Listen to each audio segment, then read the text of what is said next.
Layered Mind: Why Humans Can Model Not Only the World, but also the Minds of Others. Chapter 1: The Mind as a Model of Reality. The mind does not reflect the world directly. Intuitively, people tend to believe that they perceive the world exactly as it truly is. We look at objects, hear sounds, smell scents, and rarely question the assumption that our perception is a direct reflection of objective reality. However, modern findings from neuroscience, cognitive psychology, and evolutionary biology demonstrate that this assumption is far from accurate. The brain is not a passive device that simply records what happens around it. Its primary function is not to copy the world, but to construct an internal model of the environment that enables the organism to survive and act effectively.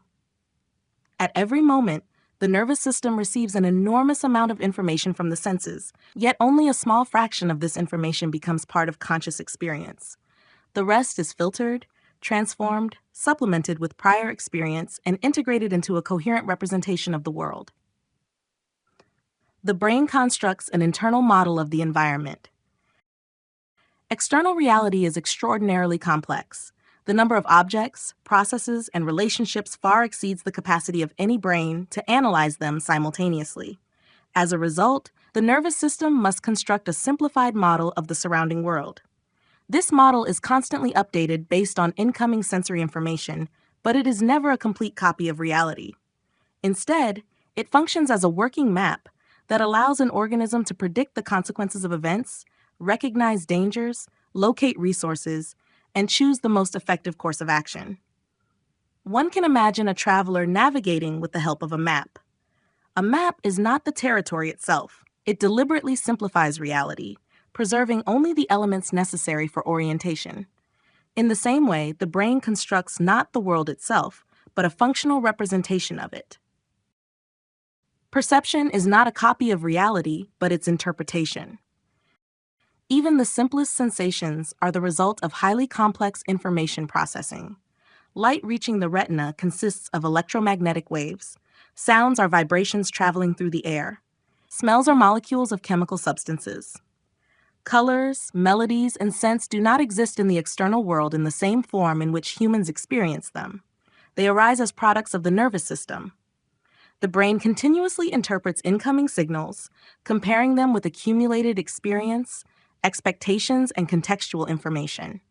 This is why the very same object or event can be perceived quite differently by different people.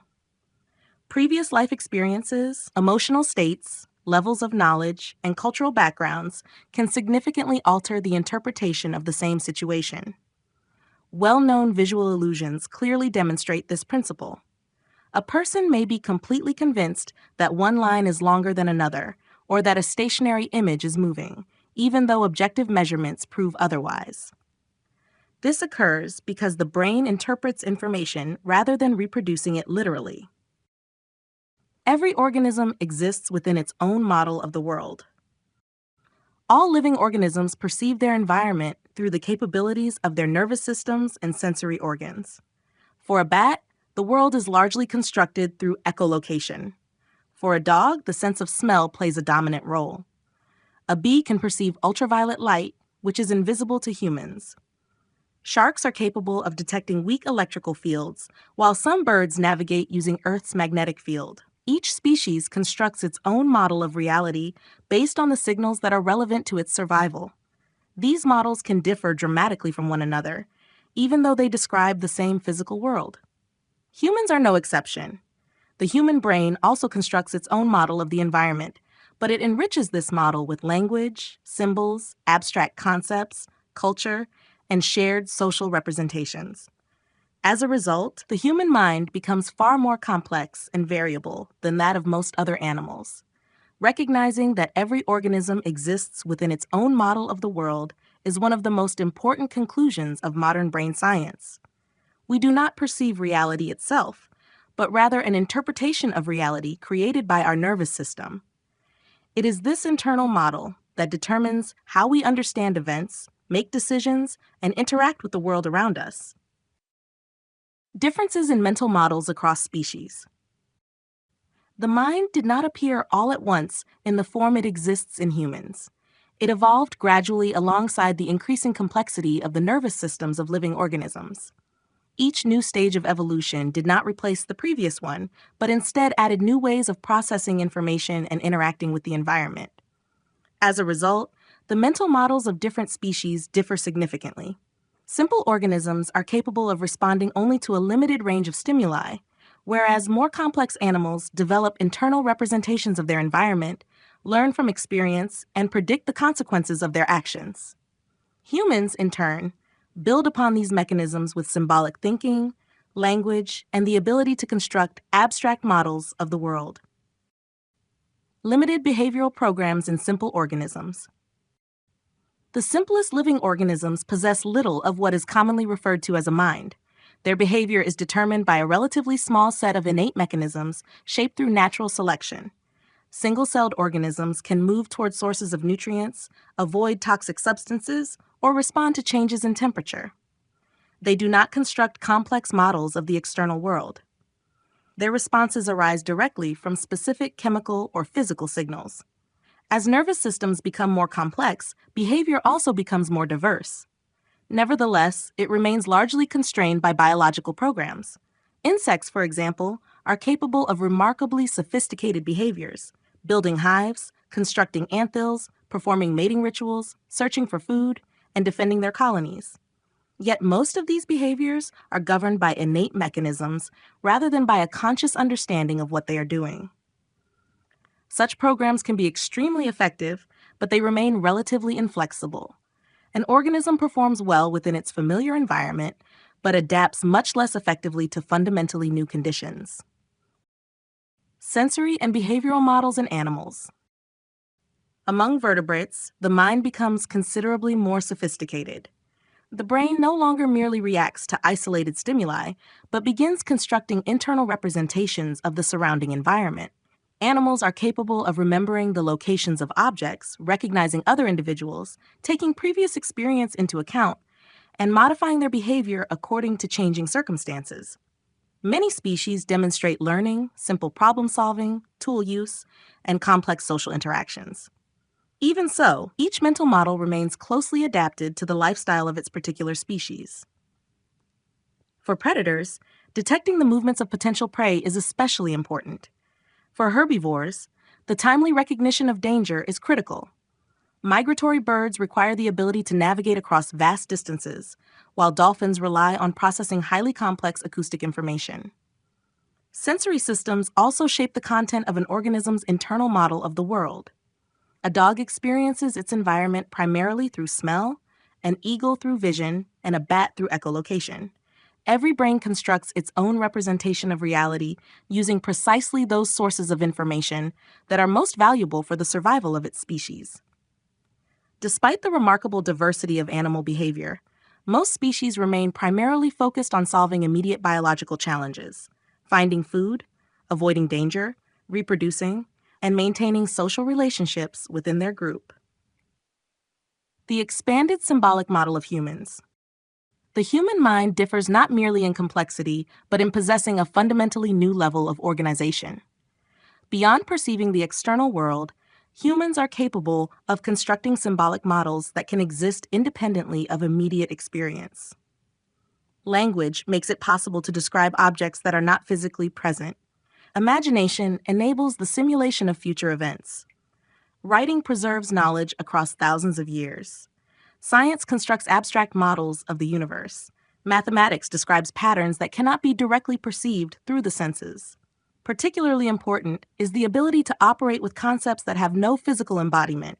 States, money, laws, morality, religion, economic systems, human rights, and scientific theories exist primarily as collective symbolic constructs.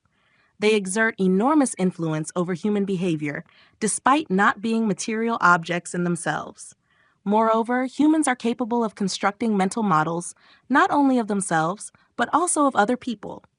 They can infer what another person knows or feels, predict that person's behavior, and even reflect on what someone else thinks about their own thoughts. This capacity for recursive modeling of minds makes human social interactions extraordinarily complex.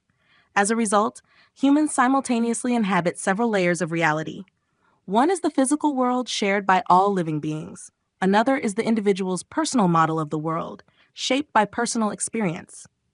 A third is the collective symbolic reality created through language, culture, history, and the coordinated activities of millions of people.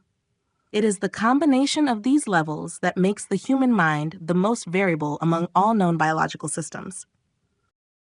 The mind as an adaptive tool for survival. When viewed through the lens of evolutionary biology, it becomes clear that the primary function of the mind is not the pursuit of objective truth. Over billions of years, natural selection did not preserve the organisms that produced the most accurate representations of the universe, but rather those whose internal models of the world enabled them to survive and reproduce more successfully. For this reason, the mind is first and foremost an adaptive mechanism. It helps an organism navigate its environment, find food, avoid danger, interact with other individuals, and make decisions that increase its chances of survival. This perspective fundamentally changes the conventional view of how the brain works. Rather than acting as an impartial observer, the brain becomes an active constructor of a useful model of reality, continuously selecting information according to the needs of the organism. Evolution produces effective strategies, not absolute truth. Natural selection has never aimed to create organisms that perceive the world with perfect objectivity. Such a goal has no biological significance in itself. For survival, it is far more important to recognize a threat quickly, locate food in time, or correctly assess the intentions of another organism than to obtain the most accurate possible description of physical reality. Imagine two organisms. One perceives its environment with remarkable accuracy, but takes a long time to analyze every situation. The other makes occasional errors, but reaches decisions much more rapidly. Under many conditions, the second organism will enjoy an evolutionary advantage because speed of response proves more valuable than absolute accuracy.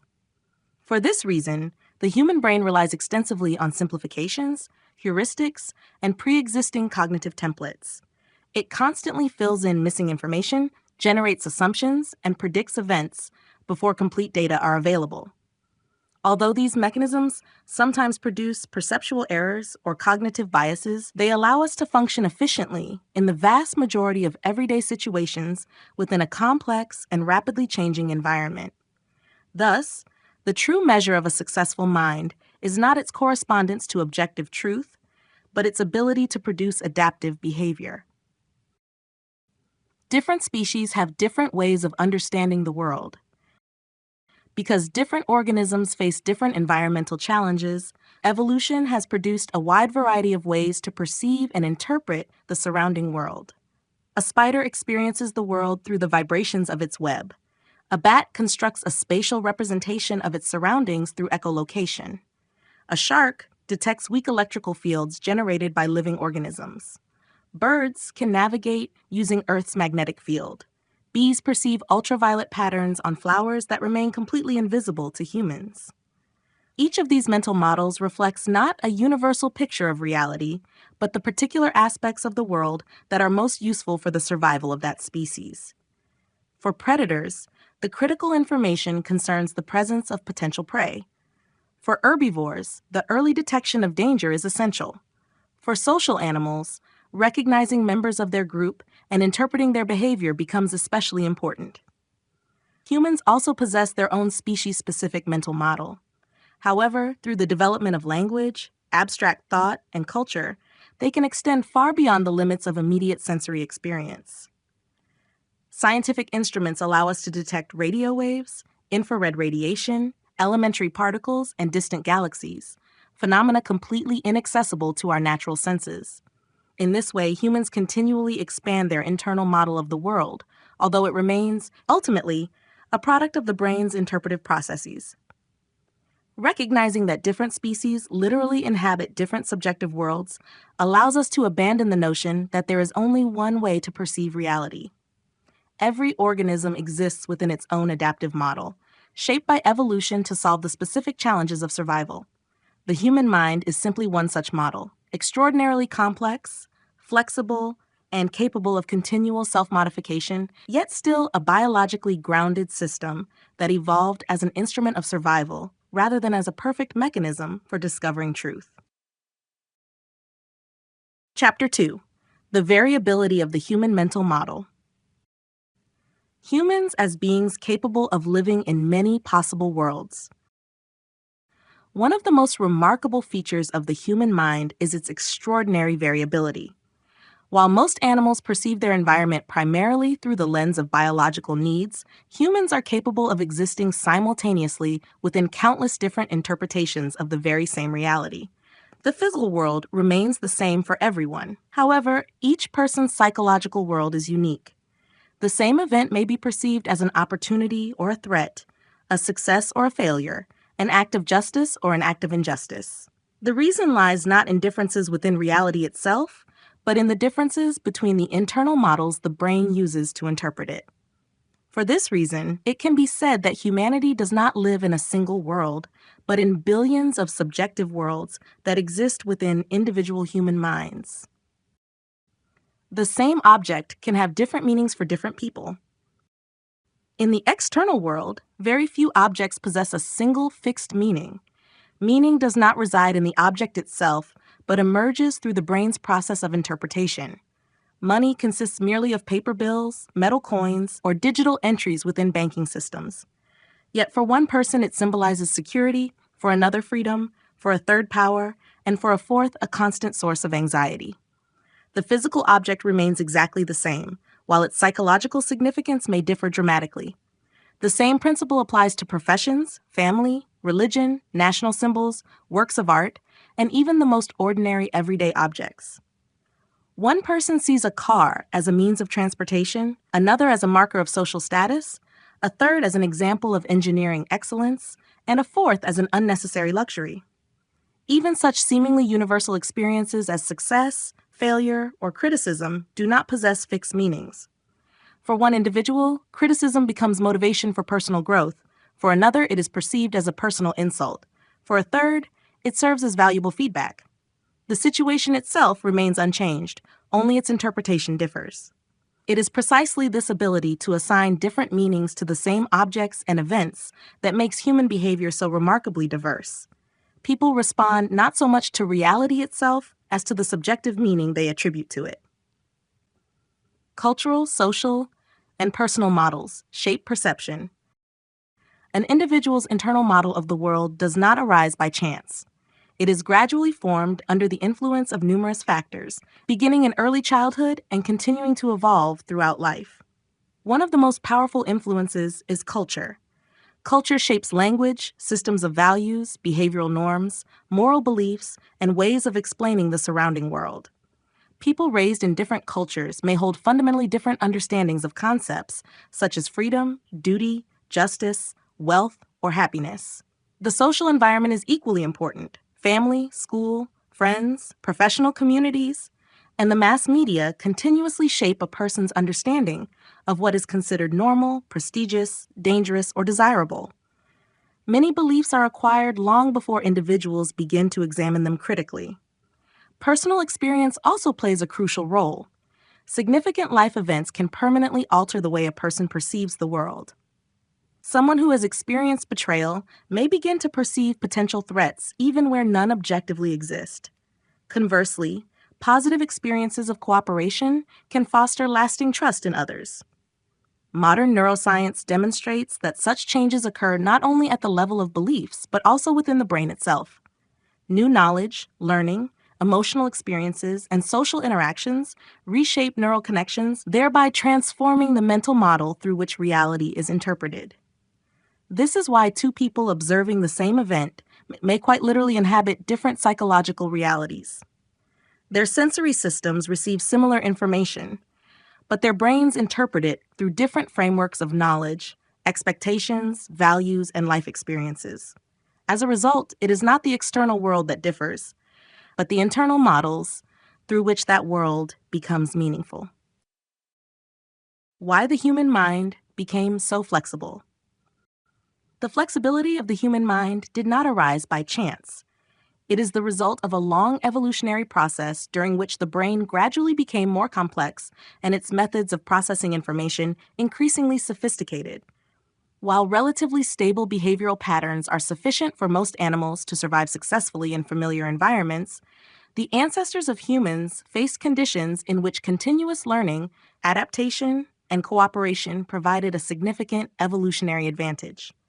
Changing climates, diverse habitats, the use of tools, cooperative hunting, the development of social relationships, and the need to transmit knowledge all contributed to natural selection favoring organisms with more plastic brains. As a result, humans acquired the ability not merely to respond to the environment, but to continually reconstruct their own model of reality. The development of the cerebral cortex. One of the most significant stages in human evolution was the remarkable expansion of the cerebral cortex, particularly the frontal lobes. This region of the brain is responsible for many of the cognitive abilities that distinguish humans from most other animals. Through the development of the cortex, humans gained the capacity to retain large amounts of information, compare alternative courses of action, anticipate the consequences of their behavior, and make decisions based not only on immediate circumstances, but also on long-term goals. The prefrontal cortex plays an especially important role. It is involved in planning, self-control, the analysis of complex cause and effect relationships, and the inhibition of impulsive responses. Thanks to its functions, humans can sacrifice immediate rewards for future benefits, modify established behavioral strategies, and consciously choose among multiple alternatives. As the brain became more complex, its internal model of the world became increasingly flexible. Instead of relying on fixed behavioral patterns, humans developed the ability to generate multiple possible scenarios, mentally simulate them, and select the most appropriate one. Language as a tool for constructing abstractions. If the evolution of the brain provided the biological foundation for complex thought, language became the tool that vastly expanded the capabilities of the human mind. Language enables humans to think not only about directly observable objects, but also about abstract concepts.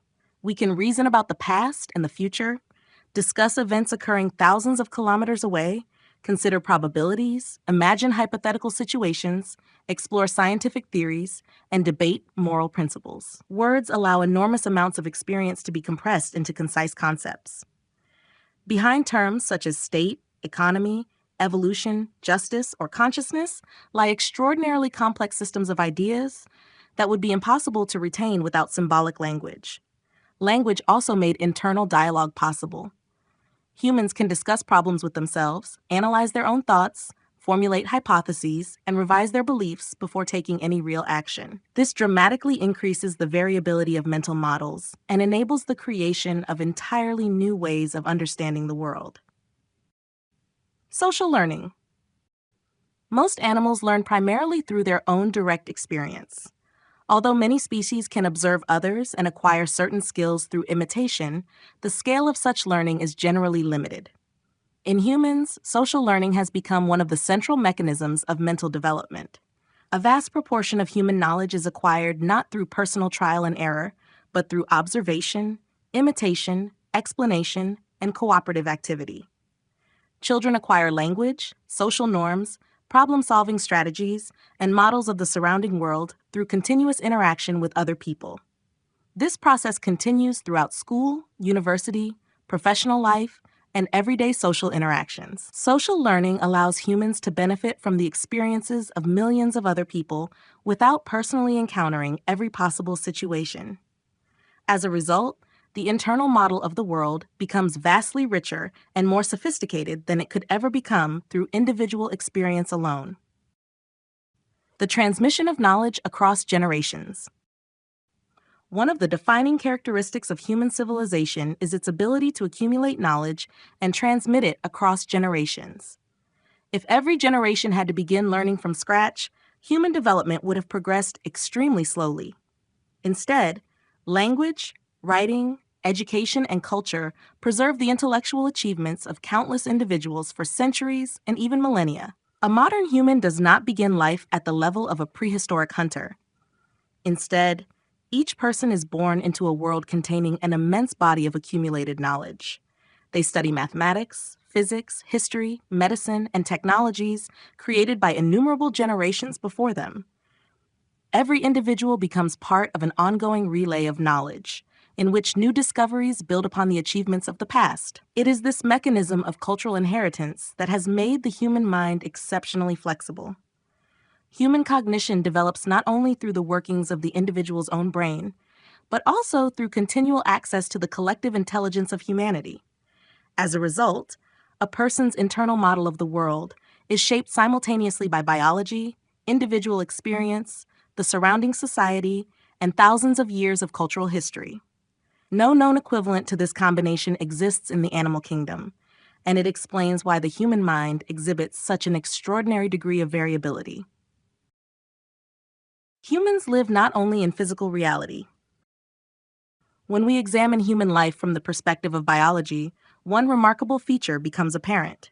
Physically, humans are organisms like all other animals. They eat, breathe, reproduce, age, and remain subject to the laws of nature.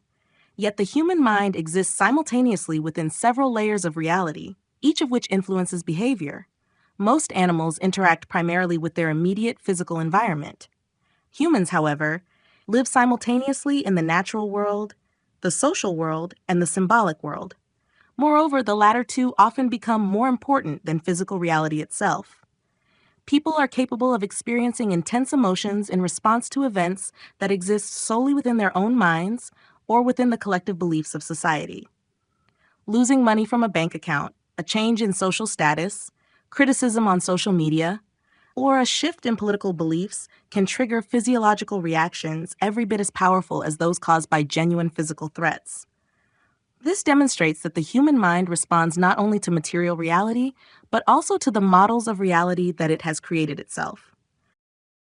Natural reality. The first level of human existence is objective physical reality. This is the world that existed long before humans appeared and will continue to exist regardless of human beliefs or interpretations. This level includes the laws of physics, chemistry, and biology. Gravity operates whether or not a person believes in it. The human body requires food, water, and oxygen regardless of cultural beliefs. Diseases arise from biological processes, and the changing seasons result from Earth's orbit around the sun. It was within this reality that the human nervous system evolved. Over millions of years, evolution shaped the brain to recognize dangers, locate food, find mates, and interact effectively with the surrounding environment. However, as human civilization developed, physical reality ceased to be the only world in which humans live. Social reality. The second level consists of social reality, the world of relationships among people. Every individual occupies a particular position within society. Each person belongs to a family, a workplace, a nation, a cultural community, and numerous other social systems.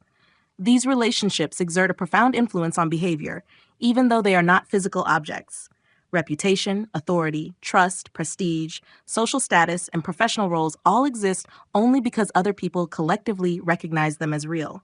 For example, the position of a manager or leader possesses no unique physical properties. If the group of people who recognize that person's authority disappeared, the position itself would cease to exist. Yet, as long as society exists, the social role has very real consequences. People obey instructions, distribute responsibilities, and make decisions according to the established system of relationships. The human brain continuously analyzes the social environment. It evaluates the attitudes of others, predicts their reactions, forms alliances, avoids conflicts, and seeks to maintain its position within the group. In many situations, social reality exerts a much stronger influence on behavior than immediate biological needs. Symbolic reality. The most distinctive level of human existence is symbolic reality. It consists of entities that exist not as physical objects, but as collective ideas sustained by human minds. Money, states, legal systems, religions, moral norms, scientific theories, mathematical systems, languages, brands, copyrights, and national borders are all symbolic constructions. A state cannot be observed in the same way as a tree or a mountain. One can see territory, buildings, people, and official documents, But the state itself exists only because millions of people share the same mental model of its existence. The same is true of money. It is not merely paper or digital records. Its value is determined by a collective social agreement. As long as people continue to recognize that agreement, money possesses genuine economic power. If that collective belief disappears, so too does the value of the symbol. It is humanity's ability to create such symbolic worlds that has made modern civilization possible. Science, economics, law, education, art, and international politics all depend upon collective models that exist primarily within the human mind. As a result, modern humans live simultaneously within three interconnected realities. Their bodies continue to exist in the natural world. Their behavior is regulated by social relationships, and a substantial portion of their lives is shaped by symbolic constructs created by human thought. It is the combination of these three levels that makes the human mental model unprecedentedly complex and explains why members of the same biological species can perceive the very same world in such profoundly different ways. Chapter 3: Animals and Humans: Different Levels of Modeling the World. The Animal's World. To understand the uniqueness of the human mind, it is first necessary to examine the nature of the mental world of animals. Despite the enormous diversity of species, most animals share one fundamental characteristic. Their perception of the environment is primarily directed toward solving immediate biological challenges. This does not mean that animals are simple automatons. Many species are capable of learning, remembering information, using tools, experiencing emotions, cooperating with members of their own species, and even solving fairly complex problems. However, the content of their mental models remains largely tied to the conditions that directly influence survival and reproduction. Evolution shaped the minds of animals as highly efficient tools for adapting to specific ecological niches. Consequently, their internal models of the world primarily contain the information necessary for the successful survival of their particular species. Perception is primarily oriented toward immediate tasks. The brain of every animal continuously analyzes its surroundings, but it does not distribute attention equally across all aspects of the environment. Instead, it primarily focuses on signals that have immediate significance for survival. A predator quickly notices the movements of potential prey while paying little attention to countless other details in the environment. A herbivore constantly monitors signs of possible danger, evaluates the availability of food, and observes the behavior of members of its group.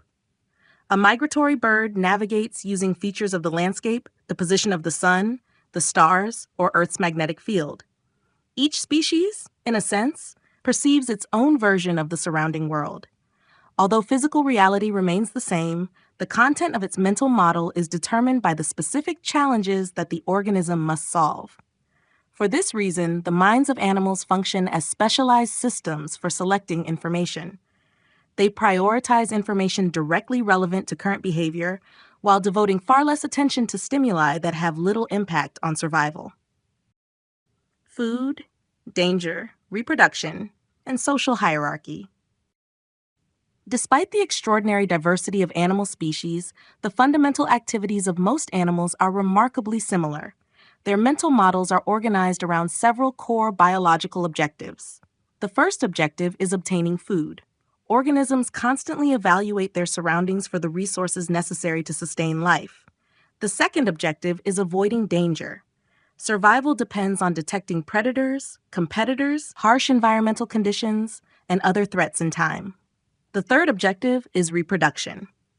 Finding mates, engaging in courtship behavior, caring for offspring, and competing for reproductive opportunities are among the most important aspects of behavior for the majority of animal species. For social species, a fourth objective becomes equally significant: maintaining an appropriate position within the group. Individuals must recognize members of their community, remember existing relationships, identify dominant individuals, follow social rules, and avoid unnecessary conflicts. Even the most sophisticated forms of animal behavior ultimately serve these fundamental biological purposes. Their mental models are primarily organized around solving concrete biological problems directly related to survival and the transmission of genes to the next generation. more stable species-specific behavioral patterns. Another characteristic feature of animal minds is the relative stability of behavioral patterns within each species. Although individual animals differ in temperament, experience, and learning ability, every species possesses a broad set of innate behavioral programs that are expressed by nearly all of its members. A spider spins a web, a bird builds a nest, a beaver constructs a dam, and a swallow migrates seasonally without having to invent these behaviors independently. Even learning in animals generally occurs within the limits established by their biological capacities. A young wolf improves its hunting skills, but cannot adopt a fundamentally different way of life. A lion will not begin constructing complex engineering structures, nor will a dolphin take up agriculture. Evolution has provided every species with a sufficiently broad, but ultimately limited, range of behavioral strategies. For this reason, the mental models of animals are considerably more stable than those of humans. Members of the same species tend to perceive the world in similar ways, employ comparable behavioral strategies, and solve roughly the same life problems. This does not make their minds primitive. On the contrary, many animals display impressive intelligence, remarkable learning abilities, and sophisticated social behavior. However, the variability of their internal models of the world remains far more limited than that of humans. Where an animal generally chooses among a relatively small number of biologically determined strategies, humans are capable of creating an almost unlimited variety of new interpretations, goals, and patterns of behavior. It is this capacity that forms the next major distinction between the human mind and the minds of most other members of the animal kingdom. The human world. While the mental world of most animals is primarily oriented toward solving immediate biological challenges, the human mind has evolved far beyond this mode of existence. Humans have retained all the fundamental mechanisms inherited through evolution, but upon this foundation, an entirely new level of reality modeling has emerged. Modern humans perceive not only what is happening around them, but also what exists in memory, imagination, culture, language, and the collective representations of society. They can mentally travel into the past and the future, analyze hypothetical situations, create imaginary worlds, and make plans extending decades ahead. For this reason, human behavior is far less predictable than that of most animals. The very same circumstances can produce completely different responses depending on the model of reality constructed by a particular person's brain. Humans can generate thousands of interpretations of the same situation. One of the defining characteristics of the human mind is its ability to interpret the same situation in countless different ways. Imagine that a person loses their job. For one individual, it becomes a catastrophe and proof of personal failure. For another, it is a long-awaited opportunity to change careers. A third sees it as a temporary setback, while a fourth regards it as the perfect moment to start a business. The event itself remains unchanged. What differs are the internal models through which the individual interprets what has happened. This remarkable variability appears in virtually every aspect of life.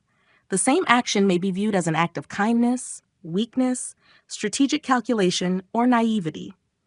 The same person may be regarded as a hero, a criminal, a reformer, or a destroyer, depending on the observer's framework of beliefs.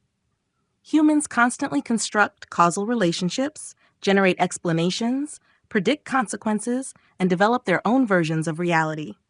Through language and abstract thought, the number of possible interpretations becomes virtually limitless.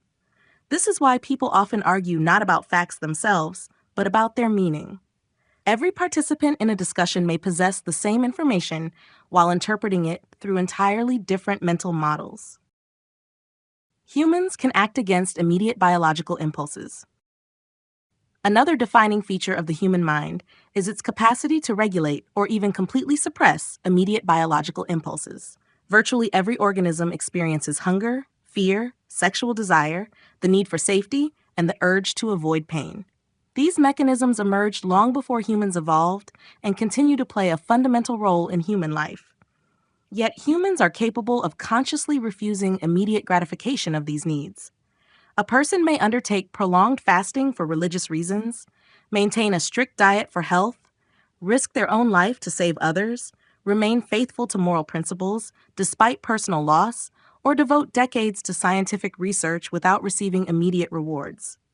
In many cases, decisions are made not because innate instincts demand them, but because individuals choose to follow particular systems of values, beliefs, or long-term objectives. This does not mean that biological mechanisms disappear.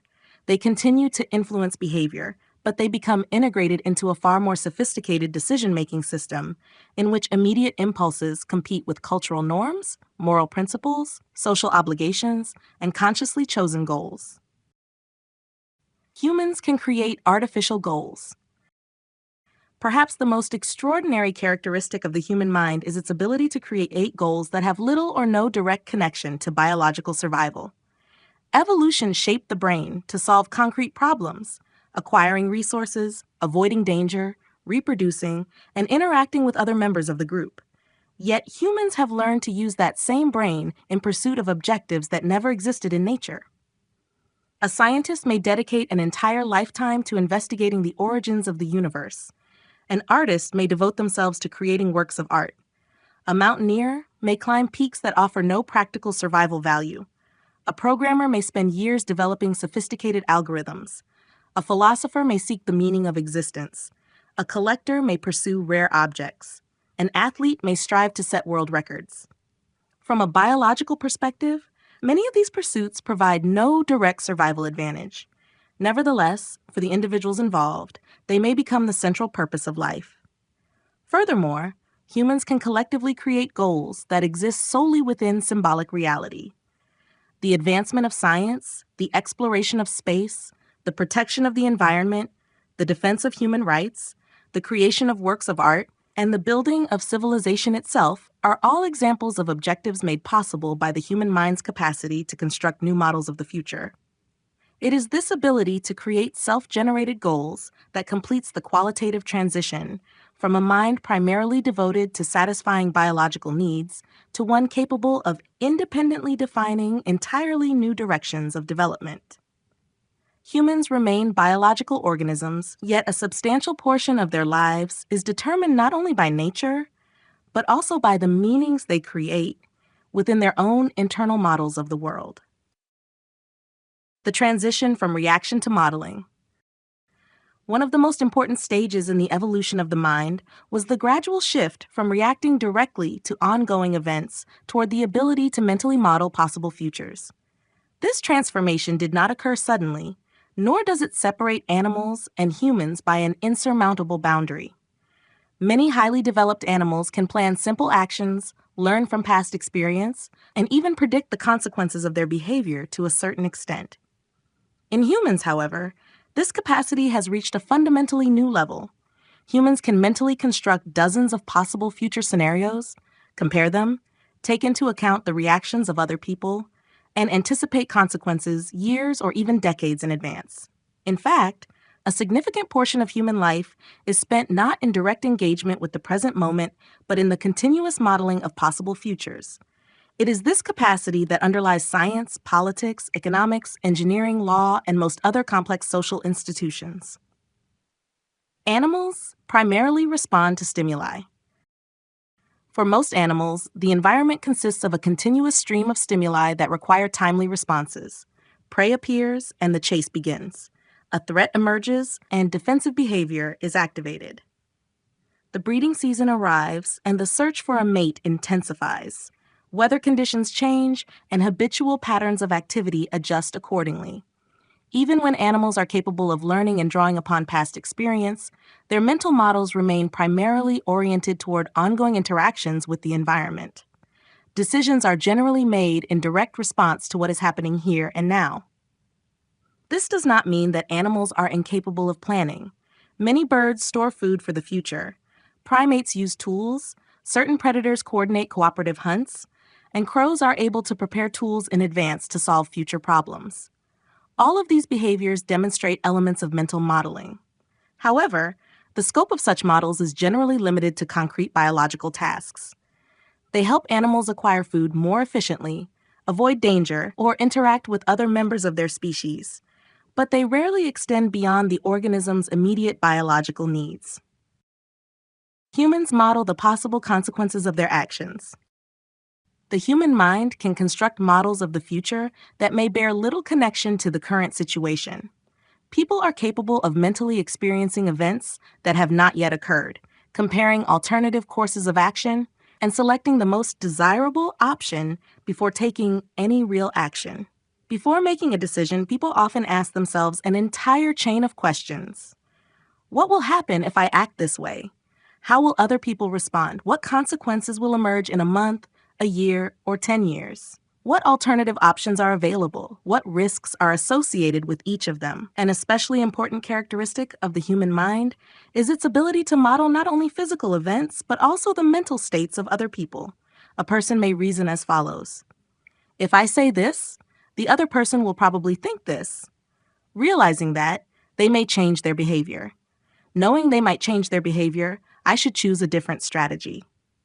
This kind of recursive modeling of mental states, frequently discussed by Robert Sapolsky in his analysis of human social behavior, greatly increases the complexity of decision-making. Humans begin to consider not only objective circumstances, but also the expectations, intentions, knowledge, and possible thoughts of other people.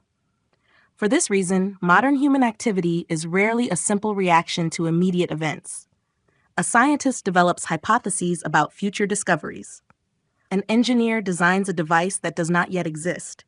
An entrepreneur evaluates possible developments in the market. A politician anticipates society's response to policy decisions. Parents consider how today's upbringing may influence their child's life many years into the future. It can be said that humans live simultaneously in two temporal dimensions. Their bodies exist in the present, but a substantial portion of their mental activity is continually situated in the future, constructing and evaluating models of events that have not yet occurred. It is this ability that transformed humans from organisms primarily reacting to their environment into organisms that actively construct their future long before it becomes reality. Chapter 4: Theory of Mind: The Ability to Understand Other Minds. The first level of understanding. Every complex social mind begins with the most basic level of awareness, the understanding of one's own internal state. This level can be expressed in a simple phrase: I know. At first glance, this ability appears self-evident.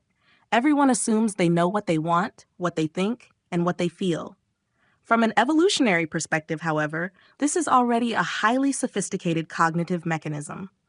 An organism must do more than merely react to events. It must construct an internal model of itself. This is where theory of mind begins, the capacity to represent mental states. Before the brain can model another person's thoughts, it must first learn to represent its own thoughts, desires, and beliefs as distinct internal states. One's own desires. Every person is capable of recognizing their own needs and aspirations. They can understand that they are hungry, wish to rest, seek recognition, strive to achieve a particular goal, or want to avoid an unpleasant situation. These desires may be biological, social, or symbolic in nature.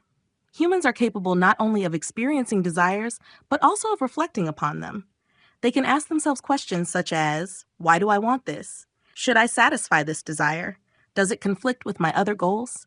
This capacity to examine one's own motives distinguishes human cognition from behavior based solely on immediate reactions.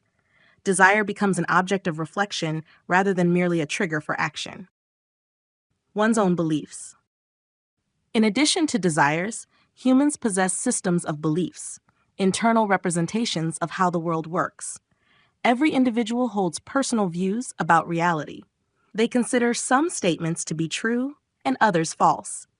They adopt particular moral principles, political opinions, scientific understandings, or religious beliefs. It is important to recognize that beliefs exist within the mind rather than in the external world. Two people may observe the same event and arrive at entirely different conclusions because they interpret it through different conceptual frameworks. The ability to recognize one's own beliefs allows individuals to compare them with new information, question them, revise them, or reinforce them. It is this capacity that makes learning, scientific reasoning, and intellectual development possible. One's own model of the world. Desires and beliefs combine into a broader system, an individual's model of the world. Every person constructs an internal representation of reality that includes ideas about themselves, other people, society, nature, the causes of events, and possible futures. This model is never an exact copy of the external world. Instead, it is constructed by the brain from innate mechanisms, personal experience, education, culture, and social interaction. It is through this model that people interpret everything they experience. It determines what appears important or insignificant, safe or dangerous, just or unjust. Two individuals may find themselves in identical circumstances, yet make completely different decisions because their internal models of the world differ. This first level of understanding forms the foundation of all higher social cognition. As long as an organism can recognize only its own desires, beliefs, and representations of the world, its thinking remains focused primarily on itself. Human evolution, however, progressed much further. The next step was the realization that other people also possess their own inner worlds, with their own knowledge, intentions, beliefs, and desires. It is this transition that makes complex social interaction possible and gives rise to the kind of human society we know today. The second level. The next major stage in the development of the mind is the ability to understand that other individuals possess their own inner worlds. This level can be expressed with a simple phrase, "I know that you know." For humans, this ability seems entirely natural. From an evolutionary perspective, however, it represents an enormous cognitive leap. The organism begins to perceive others not merely as moving objects or potential sources of danger, but as beings with their own knowledge, intentions, desires, and representations of the world. This level forms the foundation of what psychology refers to as theory of mind. Humans begin to understand that every other person perceives reality through their own internal model of the world, which may differ from their own. This capacity opens entirely new possibilities for cooperation, learning, communication, education, collaborative problem solving, and the development of complex social relationships. I understand that another person perceives the situation. Consider a simple example. A book is lying on a table. You can see it, and another person can see it as well. For most animals, this is sufficient. Both organisms perceive the same object. Humans, however, can take the next step. They understand that the other person is not merely present, but possesses their own perception of the book. They may notice it or fail to notice it. They may know that it is a scientific work, or they may believe it to be a work of fiction. In other words, humans begin to take into account not only the existence of the object itself, but also another person's perception of that object. This ability emerges during early childhood. Children gradually come to understand that their parents do not know everything that they themselves know. If an adult did not see where a toy was hidden, then that adult will not be able to find it without help. Although this conclusion seems simple, the brain must construct a separate model of another person's mind in order to reach it. It is precisely this ability that allows people to explain new information to one another, teach, ask questions, give advice, and understand why different individuals draw different conclusions from the same situation. I take another person's knowledge into account when choosing my behavior. Once people recognize that others possess their own models of the world, this understanding immediately begins to influence their behavior. If someone knows that another person lacks certain information, they will provide a more detailed explanation. If they realize that the other person is already familiar with the topic, they may proceed directly to a more advanced discussion. Imagine a professor giving a lecture. They constantly evaluate the knowledge of the audience. If the students are encountering the subject for the first time, the explanation begins with fundamental concepts. If the audience consists of specialists, the lecture will be entirely different. Likewise, a physician communicates differently with a fellow medical professional than with a patient who has no medical training. Parents explain the world differently to a young child than to an adult. An experienced negotiator selects arguments based on what the other party already knows. In each of these cases, a person constructs a model of another individual's knowledge and makes decisions based on that model. This level of thinking forms the foundation of nearly all human communication. It enables people to negotiate, solve problems together, teach others, divide responsibilities, and build sophisticated forms of cooperation. Yet the development of the human mind did not stop here. The next level is considerably more complex. Humans begin to understand not only that others possess their own knowledge, but also that other people are capable of constructing models of their minds. Recursive thinking emerges. I know that you know that I know. It is this level that underlies complex negotiations, strategic behavior, deception, diplomacy, politics, and many other forms of human social interaction. The third level. The next stage in the development of mental modeling represents a qualitative leap in the complexity of human thought. It can be expressed by the following formula: I know that you know that I know. At this level, a person models not only another individual's inner world, but also how that individual models their own mind. In other words, the object of analysis is no longer the events themselves, but people's mutual representations of one another. It is here that true recursive mental modeling begins. Each participant in an interaction understands that the other is also capable of analyzing their thoughts, intentions, and knowledge. The result is a complex system of mutual predictions in which each person attempts to anticipate the other's behavior while simultaneously recognizing that the other is doing exactly the same. Robert Sapolsky has repeatedly argued that it is precisely this capacity to construct multi-layered models of minds that made human society so extraordinarily complex. Much of our social life consists not of direct interaction with the external world, but of interaction with models of other people's minds. Social games. Most social interactions cannot be fully understood without considering this third level of modeling. Imagine two people meeting for the first time. Each of them is thinking not only about the impression the other person makes, but also about the impression they themselves are making on the other.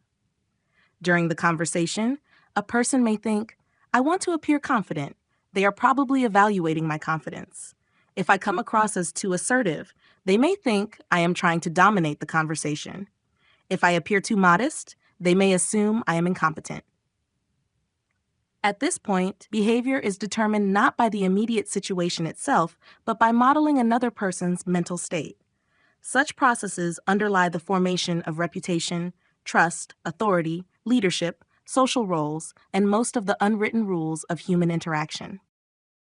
Negotiation.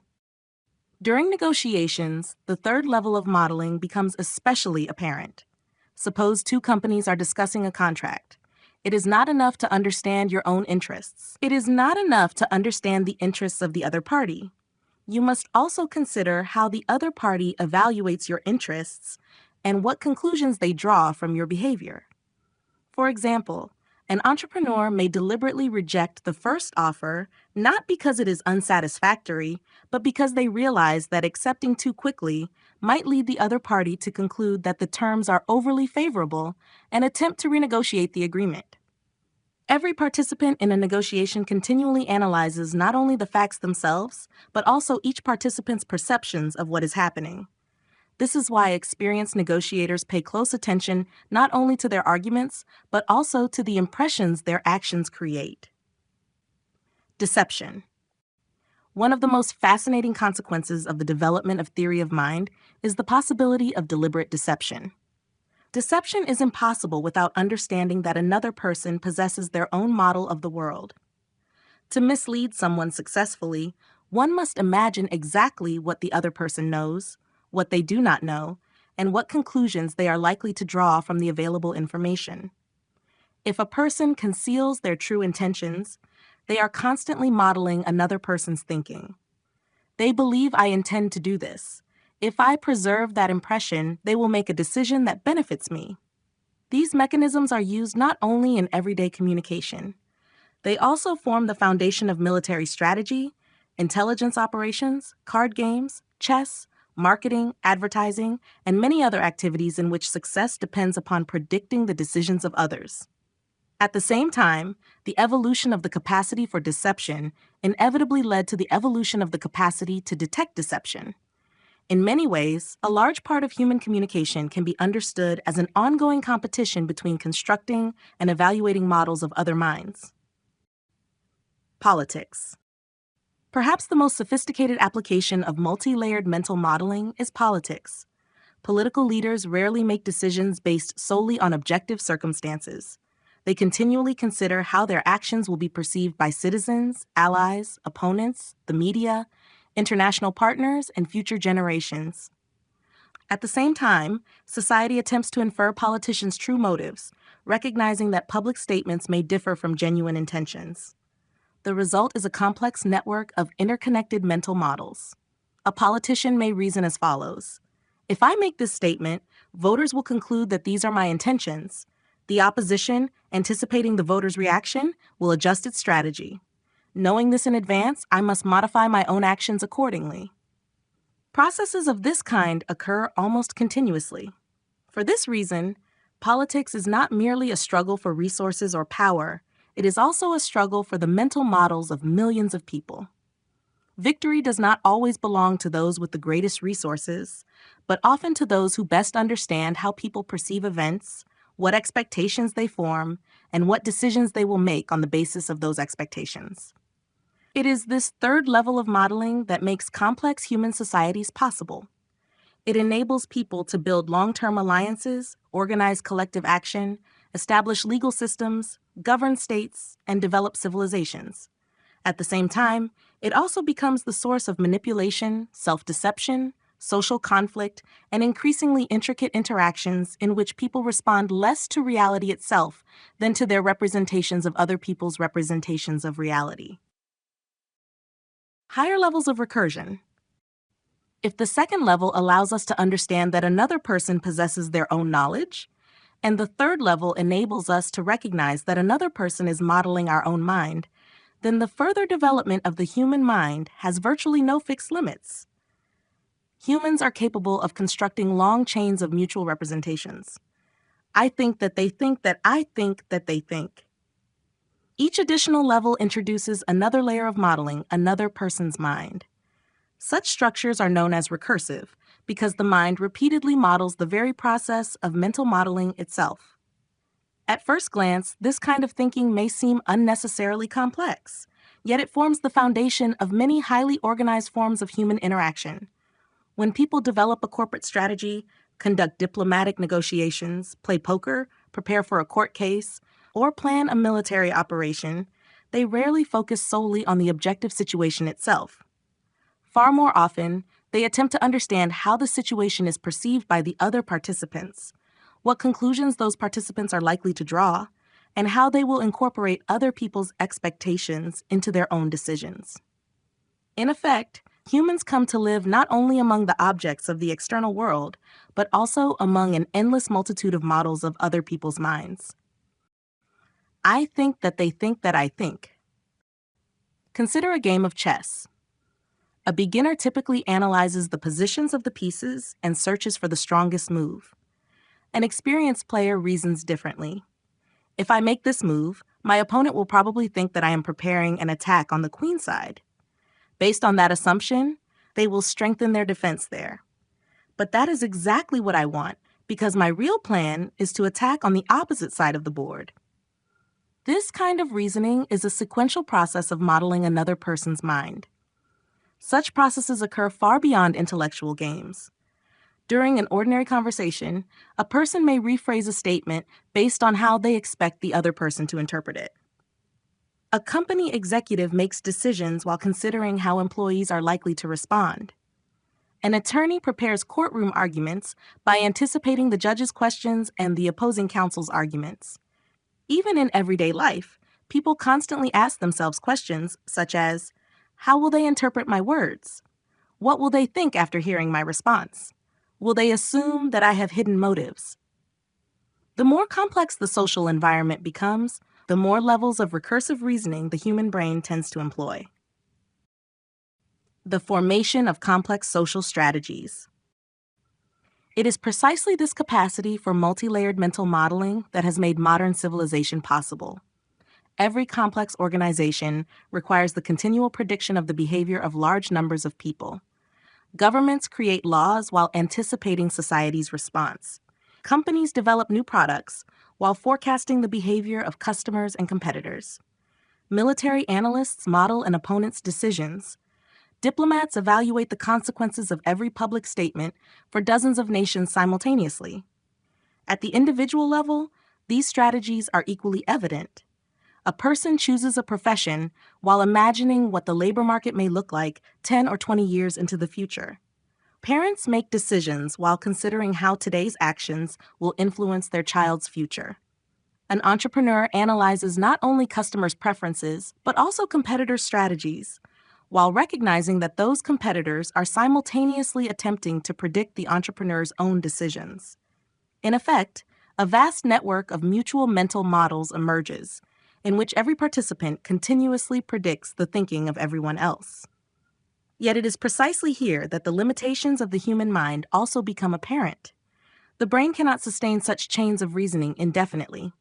As the number of recursive levels increases, cognitive demands rise dramatically. After only a few nested levels, most people find it difficult to keep track of every possible chain of events. This is why humans frequently rely on simplified mental models, intuition, and heuristics, enabling them to make rapid decisions without fully analyzing the entire system of mutual expectations. Despite these limitations, the capacity for recursive modeling of minds remains one of the most distinctive features of human cognition. It enables people to build complex forms of cooperation, develop long-term strategies, understand the motives of others, and anticipate the consequences of their own actions.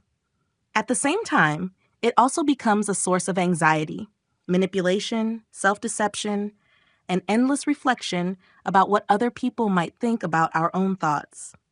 It is this remarkable ability that makes the human mind one of the most sophisticated information processing systems known in nature.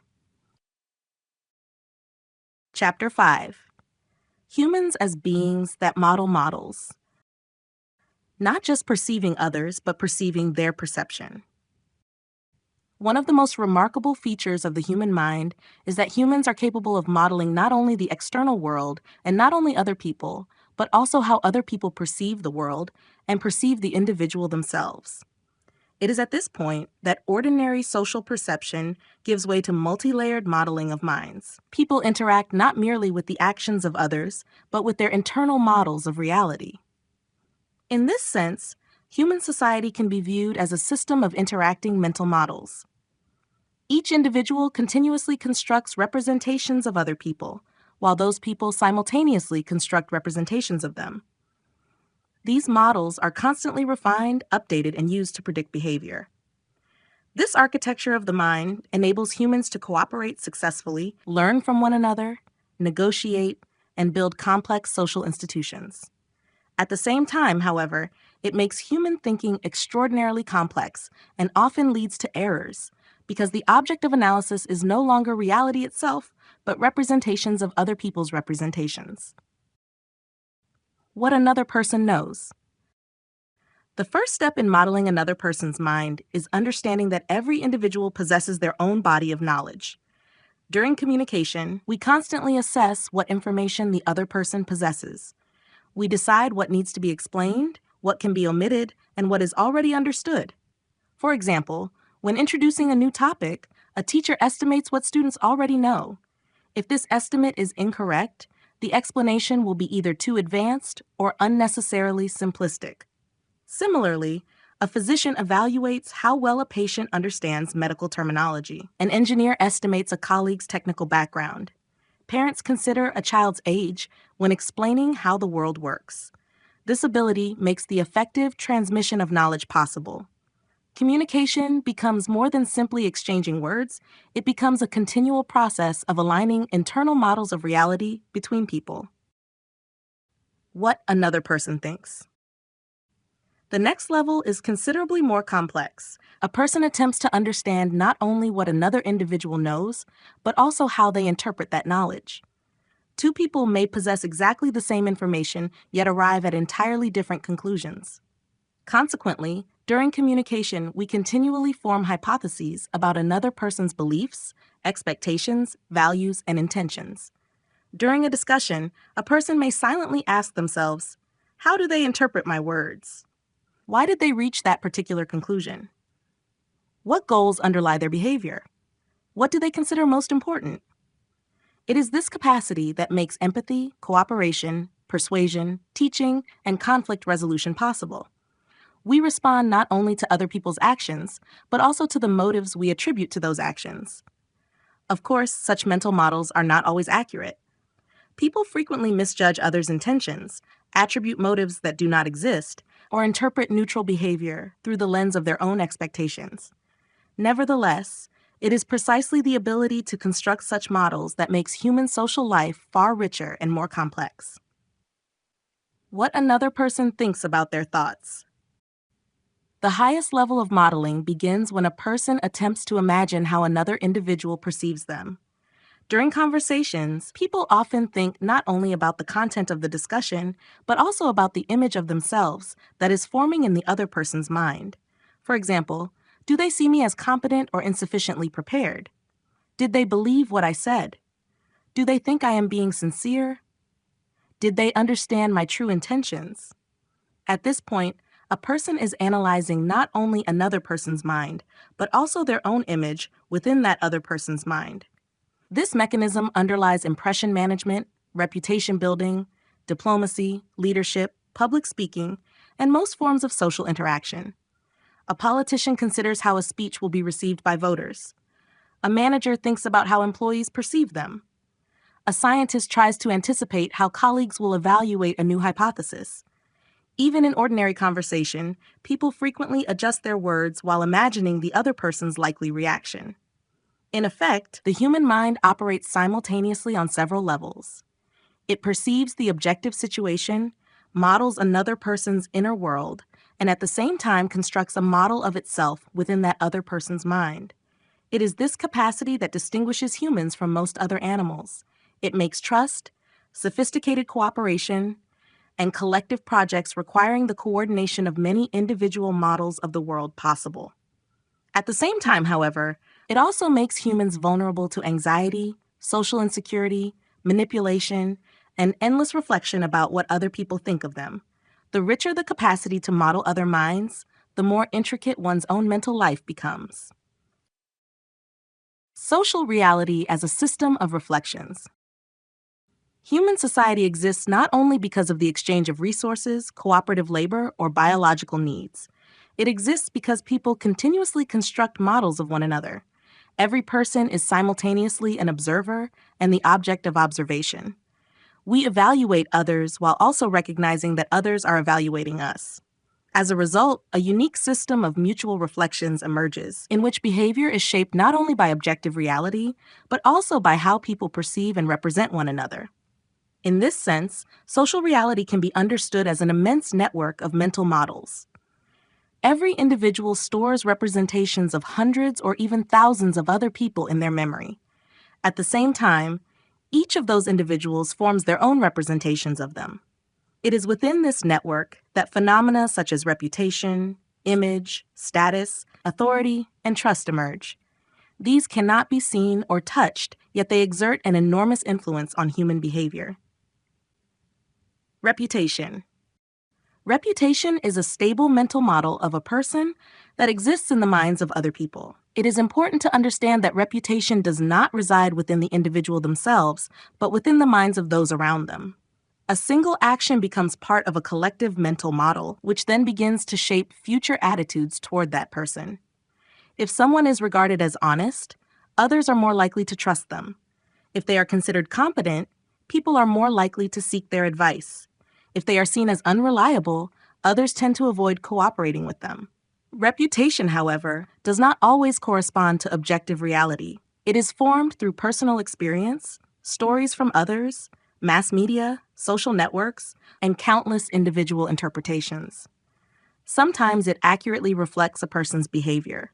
At other times, it results from rumors, chance events, or biased judgments. In essence, reputation is a collective mental model of an individual. Image. Whereas reputation develops gradually through long-term interaction, image is the impression that a person consciously or unconsciously creates for others.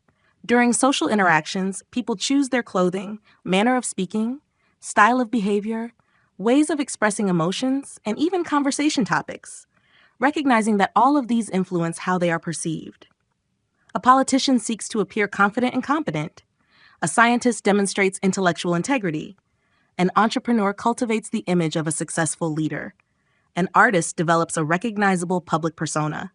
In each of these cases, individuals are working not only with their actual qualities, but also with the mental models that arise in the minds of others.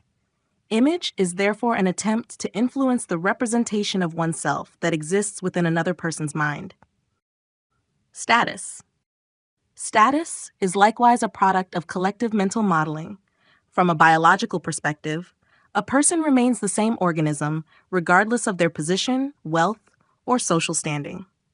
Yet people behave differently toward them depending on the status they attribute to that individual.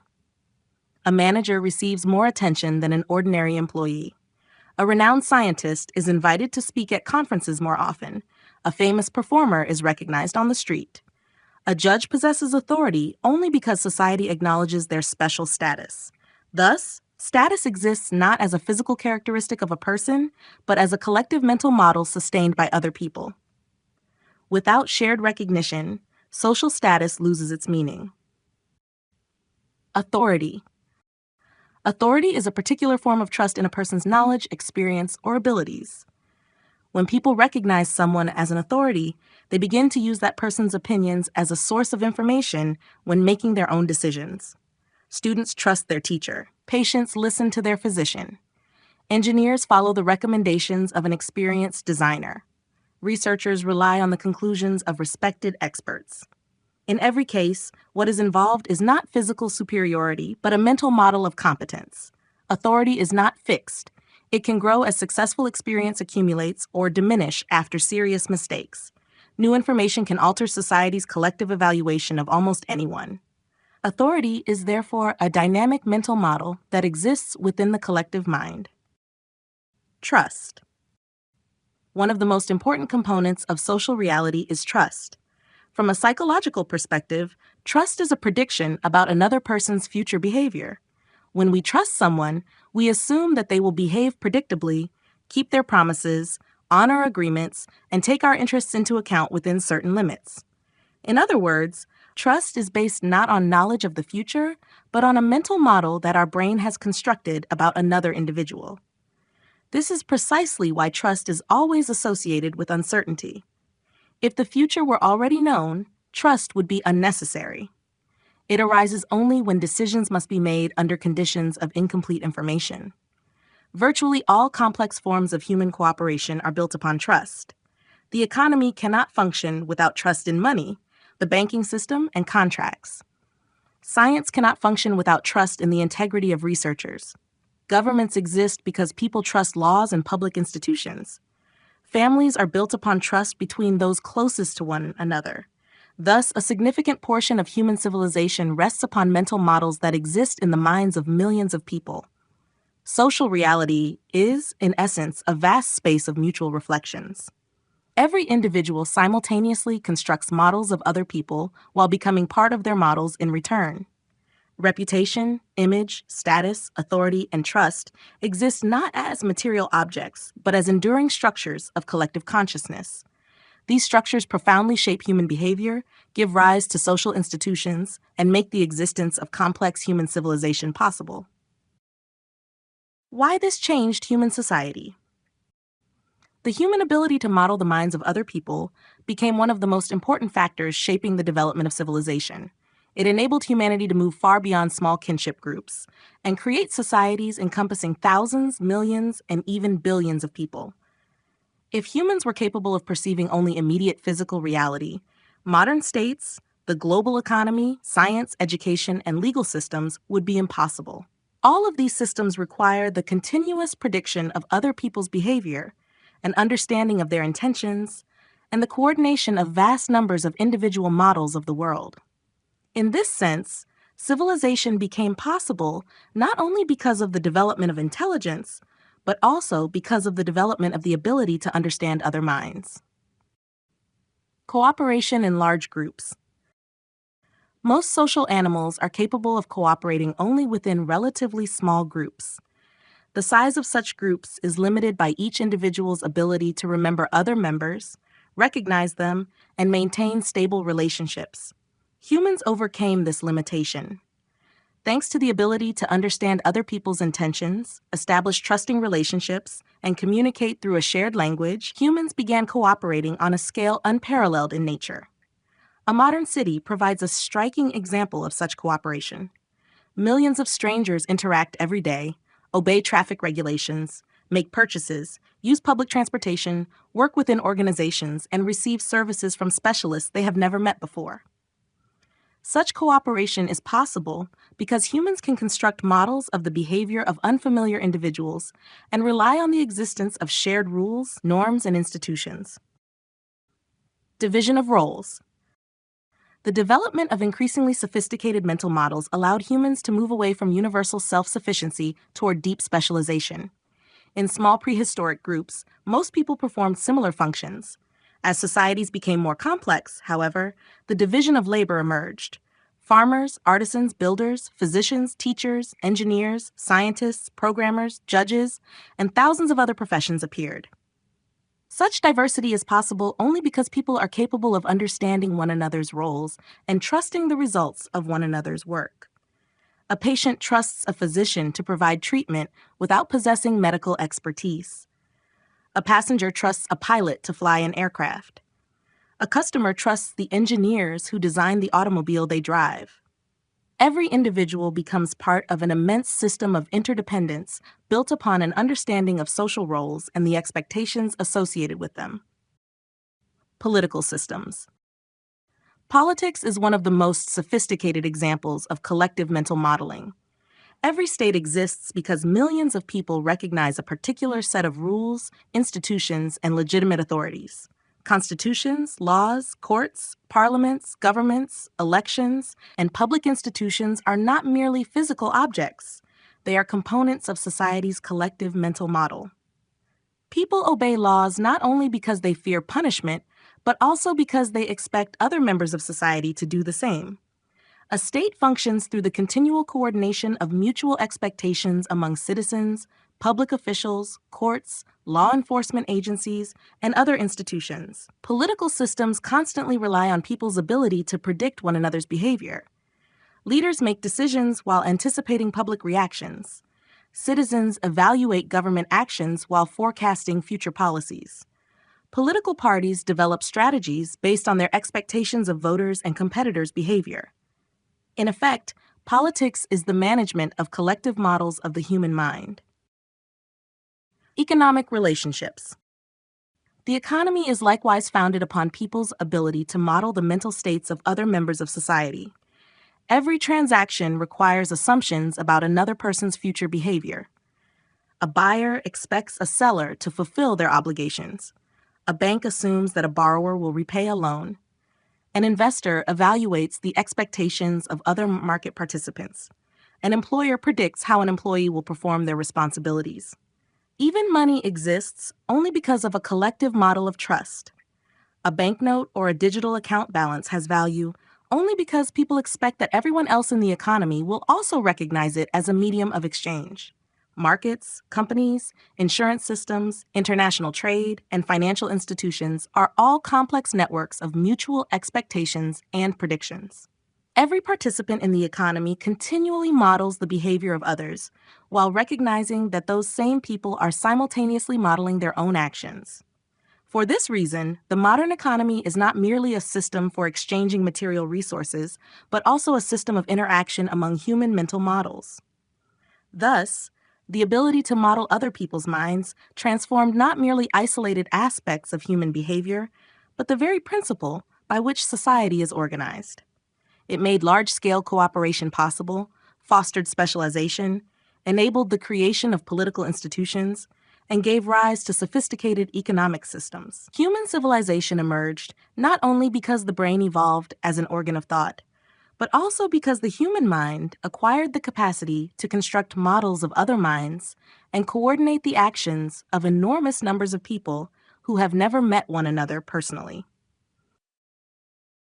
Chapter 6. Manipulation and Strategy, the Other Side of a Complex Mind. Understanding others creates the possibility of controlling them.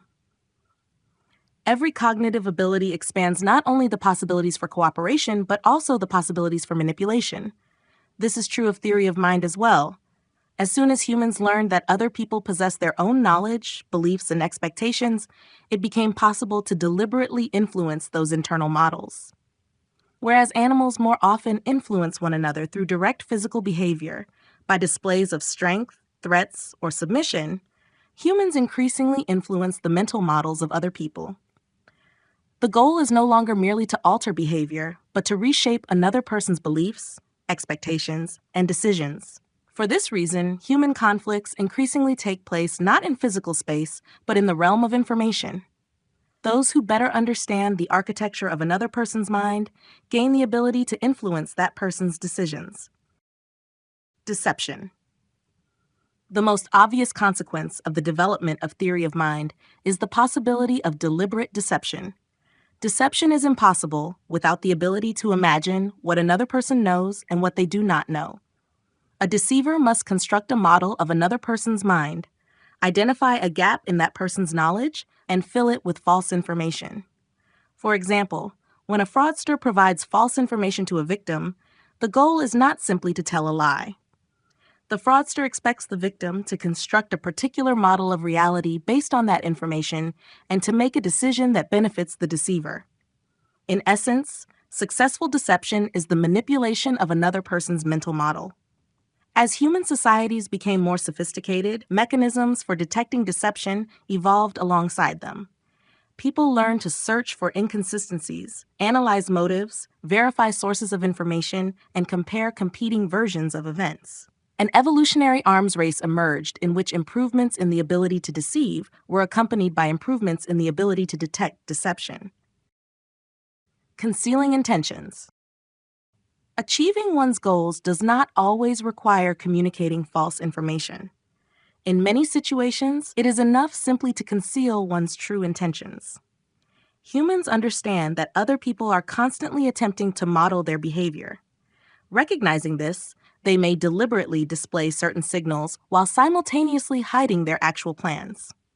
During negotiations, a participant may pretend to have little interest in an offer while actually hoping to secure more favorable terms. A military commander may create the impression of preparing an attack in one direction while planning the real offensive elsewhere. A company may publicly discuss one project while secretly developing an entirely different product. In each of these cases, the goal is not to control another person's actions directly, but to influence their mental model of the situation. For this reason, the ability to conceal intentions has become an essential component of diplomacy, business, military strategy, and everyday communication. Creating false signals. An even more sophisticated form of influence involves creating signals that deliberately cause another person to construct an inaccurate model of reality. A false signal differs from ordinary deception because it does not necessarily involve communicating false information.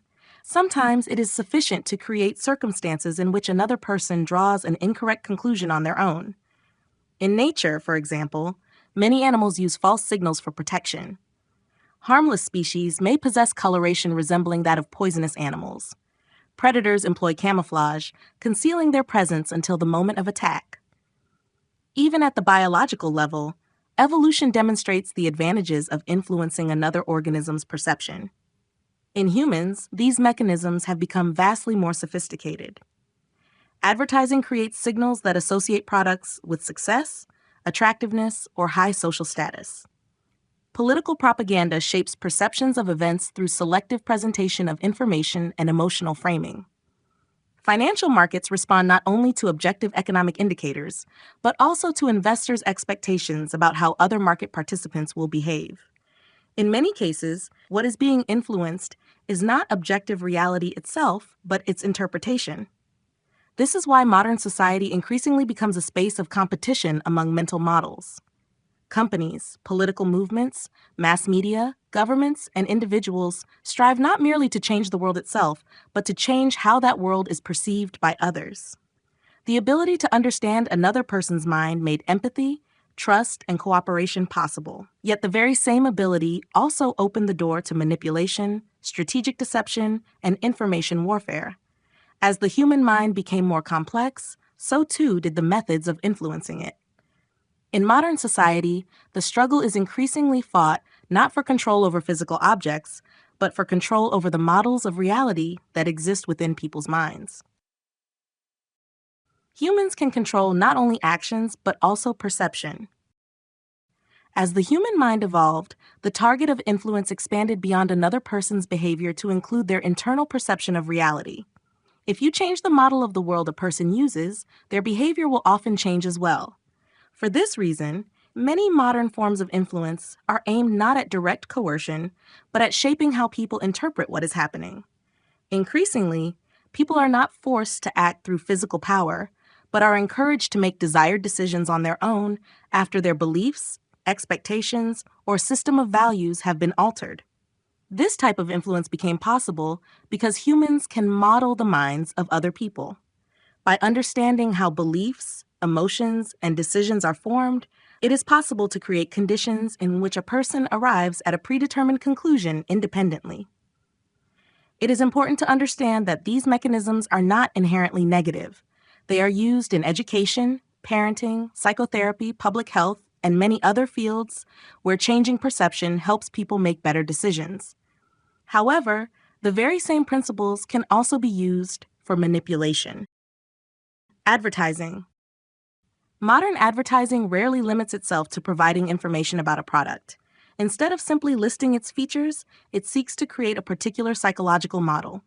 A car becomes associated with success, a watch with prestige, a beverage with friendship, a smartphone with modernity, and clothing with attractiveness. In many cases, what is being sold is not the product itself, but the symbolic meaning that becomes associated with it in the consumer's mind.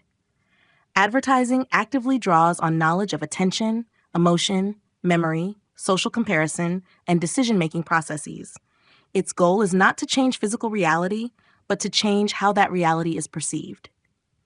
When people choose a product, they often respond not only to its actual characteristics, but also to the mental model created by marketing communication. Political marketing. In politics, managing perception becomes even more important.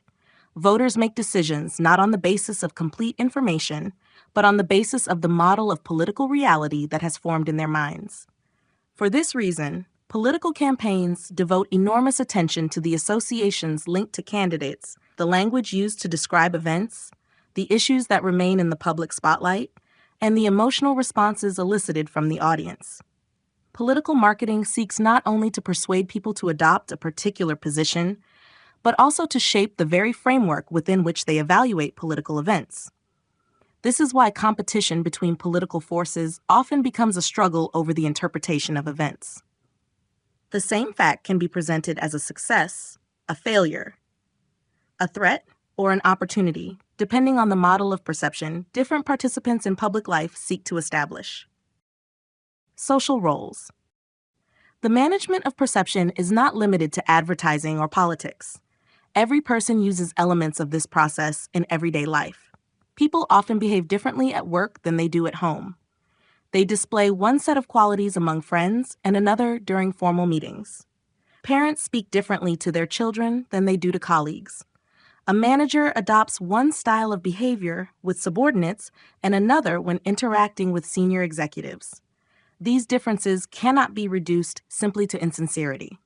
To a large extent, they reflect the existence of social roles. Each role is accompanied by specific expectations from other people. Individuals understand these expectations and adjust their behavior accordingly, either to conform to the chosen role or, conversely, to deliberately challenge it. As a result, social interaction becomes a continuous process of mutually creating and adjusting mental models. Status signaling.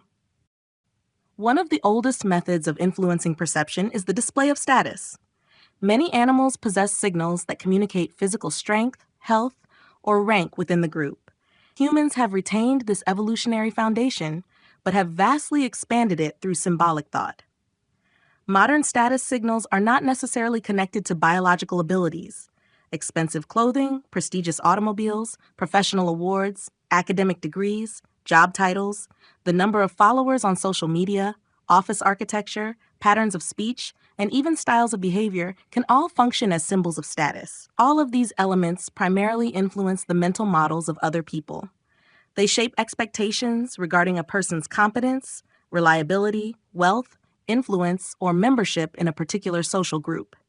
At the same time, status signals do not always reflect an individual's actual qualities. They may serve as accurate indicators of experience and achievement, or they may function solely as tools for creating a particular impression. For this reason, people constantly evaluate not only the signals themselves, but also their credibility. We try to determine whether the projected image corresponds to reality or merely serves as a means of influencing our perception. Thus, humanity's ability to model the minds of others has given rise to a new form of social interaction, the management of perception.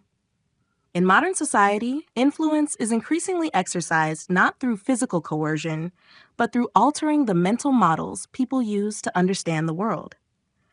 Those who can shape these models gain the ability to influence the decisions, expectations, and behavior of others, often without using any force at all. Why humans can even deceive themselves. The ability to model both one's own mind and the minds of others has given humans enormous advantages, but it has also created a new problem. If the brain is capable of constructing models of reality, those models do not necessarily have to correspond accurately to reality itself. A person can be mistaken not only about the external world, but also about themselves. Moreover, in many cases, the brain is not primarily concerned with producing the most objective description of reality.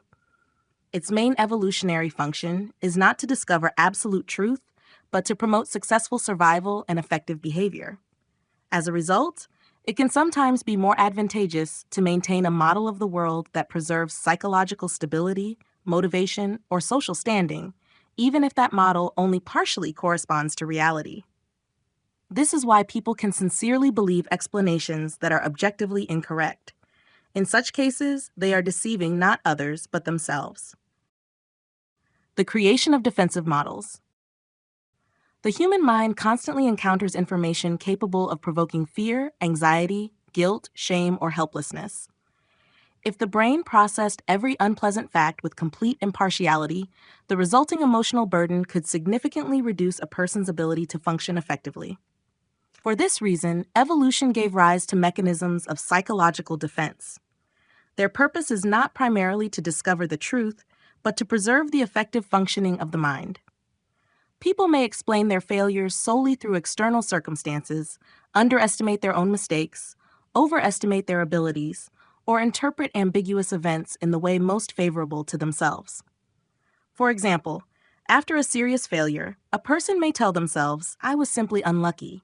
Everyone was against me. They failed to recognize my abilities." Sometimes such explanations are indeed correct. More often, however, they help a person avoid the more painful conclusion that they made serious mistakes or need to change their behavior. Similar processes also occur at the group level. Communities may construct collective explanations for military defeats, economic problems, or political crises that preserve a positive image of the group, even when those explanations do not fully correspond to the facts. Thus, defensive models reduce internal psychological conflict, although they may simultaneously decrease the accuracy of one's perception of reality. Maintaining internal consistency. Another reason for self-deception is the mind's tendency to preserve internal consistency. People generally perceive themselves as rational, coherent, and logical individuals. When new facts begin to contradict their existing beliefs or self-image, internal psychological tension arises. For example, a person considers themselves honest, but one day behaves dishonestly. A conflict emerges between their self-image and their actual behavior. In such a situation, several responses are possible. One can acknowledge the mistake and revise one's self-concept. One can change one's future behavior. Or one can take a different path, changing the interpretation of what happened. The person begins telling themselves, "It was an exceptional situation. Anyone in my position would have done the same. It wasn't really deception." Such explanations reduce internal contradiction and allow the individual to preserve their familiar self-image. The same mechanism appears in political beliefs, religious convictions, professional life, and everyday decisions. Once people have invested substantial time, effort, or emotion into a particular worldview, it becomes psychologically difficult to admit that it may be mistaken. Rather than revising their model of reality, the brain often begins searching for explanations that preserve its coherence.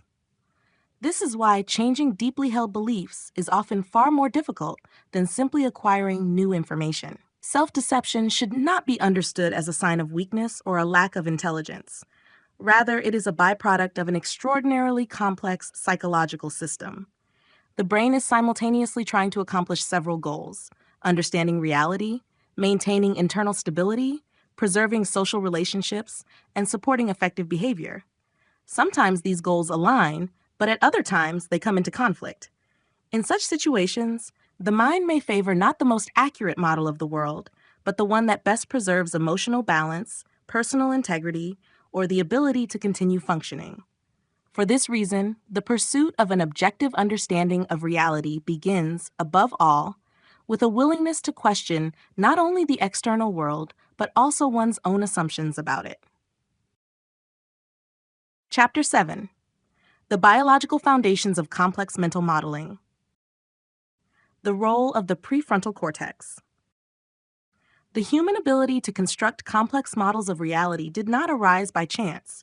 It became possible through the evolution of specific brain structures, among which the prefrontal cortex, the anterior region of the frontal lobes, plays a particularly important role. This region is not the brain's sole center of thought, nor does it function in isolation. It continuously interacts with sensory areas, memory systems, emotional circuits, and regions responsible for language, attention, and motor control. However, the prefrontal cortex plays a central role in organizing complex behavior whenever it is necessary to suppress an immediate reaction, imagine possible futures, and select the most appropriate course of action. In many respects, it was the development of the prefrontal cortex that enabled humans to move from predominantly reactive behavior to behavior based on mental modeling. Planning for the future. One of the most important functions of the prefrontal cortex is the ability to plan events that have not yet occurred. Humans can mentally project themselves hours, months, or even decades into the future. They can imagine different possible outcomes, evaluate their consequences, and choose the most advantageous strategy before taking any real action. For example, a student begins preparing for an examination long before the test date, understanding that today's efforts will influence tomorrow's results. An engineer designs a building that will not be constructed for several years. A scientist plans a long-term research project, expecting meaningful results only in the distant future. In all of these cases, the brain constructs an internal model of future events and uses it to guide present behavior. It is this capacity for planning that made agriculture, urban development, science, industry, and most long-term human endeavors possible. Suppression of impulsive reactions. Another essential function of the prefrontal cortex is behavioral control. Biological mechanisms constantly push humans toward rapid responses. Fear encourages avoidance of danger, hunger demands the immediate search for food, irritation may trigger aggression, and the desire for pleasure promotes the pursuit of the most readily available reward. Yet such reactions are not always beneficial in the long run. The prefrontal cortex enables people to temporarily inhibit automatic impulses and evaluate the consequences of their potential actions. A person can postpone immediate gratification in pursuit of a more important future goal. They can restrain an outburst of anger during negotiations, refrain from an impulsive purchase in order to save money, obey traffic laws even when no one is watching, or continue working on a difficult task despite fatigue. Of course, this mechanism is not absolute. Under conditions of intense stress, exhaustion, emotional arousal, or certain neurological disorders, the regulatory influence of the prefrontal cortex may weaken, making behavior significantly more impulsive. For this reason, self-control should not be viewed as a fixed personality trait, but rather as the product of a complex neural system whose effectiveness depends on numerous biological factors. Mental simulation. Perhaps the most important function of the prefrontal cortex is its role in constructing internal models. Before making a decision, humans can mentally simulate different possible courses of events, compare their consequences, and select the most appropriate option.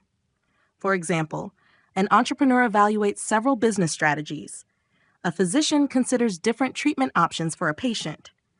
A military commander models the actions of an opponent. Parents reflect on how today's parenting decisions may influence their child's life many years in the future. In each of these cases, actual behavior is temporarily replaced by internal simulation. One might think of the prefrontal cortex as a kind of mental laboratory where different behavioral strategies can be tested without immediately experiencing their consequences in the real world. This ability dramatically reduces the cost of mistakes. Rather than learning exclusively through trial and error and potentially dangerous consequences, humans can identify many potential problems in advance through internal models alone. It is important to emphasize that mental simulation is never perfectly accurate. It is based on existing knowledge, previous experience, and assumptions, and therefore can lead to both successful decisions and significant errors. Nevertheless, the ability to evaluate alternative scenarios before acting has become one of the most important foundations of human intelligence. Thus, the prefrontal cortex plays a central role in creating the psychological flexibility that distinguishes humans from most other animals. It enables us to plan for the future, regulate immediate impulses, and construct internal models of events that have not yet occurred. Thanks to this capacity, humans are able to live not only in the present moment, but also in a landscape of possible futures, making decisions based on mental simulation rather than solely in response to immediate circumstances. The evolution of the social brain. The development of the human mind cannot be understood without considering the social environment in which our ancestors evolved. For millions of years, natural selection operated not only through an organism's interaction with nature, but also through its interaction with other members of its own species. For many animals, the primary challenges are finding food or avoiding predators. For humans and our closest evolutionary relatives, however, an equally important challenge became navigating a complex social environment. Individuals had to remember numerous group members, distinguish allies from rivals, understand the intentions of others, maintain coalitions, raise offspring, and coordinate collective activities. For this reason, many researchers view the human brain as the product not only of ecological evolution, but also of social evolution. As relationships within groups became increasingly complex, the demands placed on cognitive abilities grew accordingly. Living in complex groups required understanding others. Human ancestors did not live in isolation, but in relatively stable social communities. This way of life offered many advantages, including collective defense, cooperative hunting, the sharing of knowledge, assistance in raising offspring, and the division of labor. At the same time, life within a group created an enormous number of new challenges. Individuals needed to remember who was related to whom they could trust, who was inclined to cooperate, who violated agreements, who occupied positions of high status, and what relationships existed among other members of the group. Physical abilities alone were insufficient to solve such problems. The brain had to construct internal models of other individuals. It needed to understand their intentions, predict their behavior, recognize emotions, detect signs of aggression or friendliness, and take previous interactions into account. Under these conditions, the ability to understand the minds of others became a significant evolutionary advantage. Those who navigated the group's social life more successfully were more likely to avoid conflicts, find reliable allies, and coordinate collective activities more effectively. In essence, a substantial portion of human intelligence evolved as a tool for solving social problems. Social competition accelerated the evolution of cognitive abilities. Social life was not only a source of cooperation, but also of constant competition. People competed for resources, status, mates, influence, leadership, and the support of others. Success in this competition increasingly depended not on physical strength, but on the ability to understand other people and develop more effective behavioral strategies. Those who better anticipated the intentions of rivals could avoid dangerous conflicts. Those who formed effective coalitions gained the support of the group. Those who persuaded others more successfully acquired greater influence, and those who detected deception more quickly were less likely to become victims of manipulation. This situation created a kind of cognitive arms race. As some individuals became better at predicting the behavior of others, everyone else also had to improve their cognitive abilities in order to remain competitive in the social environment. For example, if someone learned to conceal their intentions effectively, an advantage went to those who could recognize signs of concealed motives. If one person became a skilled negotiator, others were forced to improve their own communication skills. As new methods of manipulation emerged, mechanisms for detecting them evolved as well. As a result, evolution gradually favored increasingly sophisticated forms of social cognition. For this reason, modern human cognitive abilities cannot be explained solely by the need to obtain food or manufacture tools. Life among other people was an equally important driving force. A complex social environment continually imposed new demands on the brain, stimulating the development of memory, attention, language, self-control, abstract thinking, and the theory of mind. One might say that the human brain evolved under the pressure of two worlds simultaneously. One required an understanding of the laws of nature, the other required an understanding of the minds of other people. It was the interaction of these two evolutionary forces that gave rise to a mind capable of modeling not only the external world, but also the infinitely complex realm of human thoughts, intentions, and mutual expectations. The limitations of the human brain. Despite its remarkable cognitive abilities, the human brain is not a perfect system for understanding reality.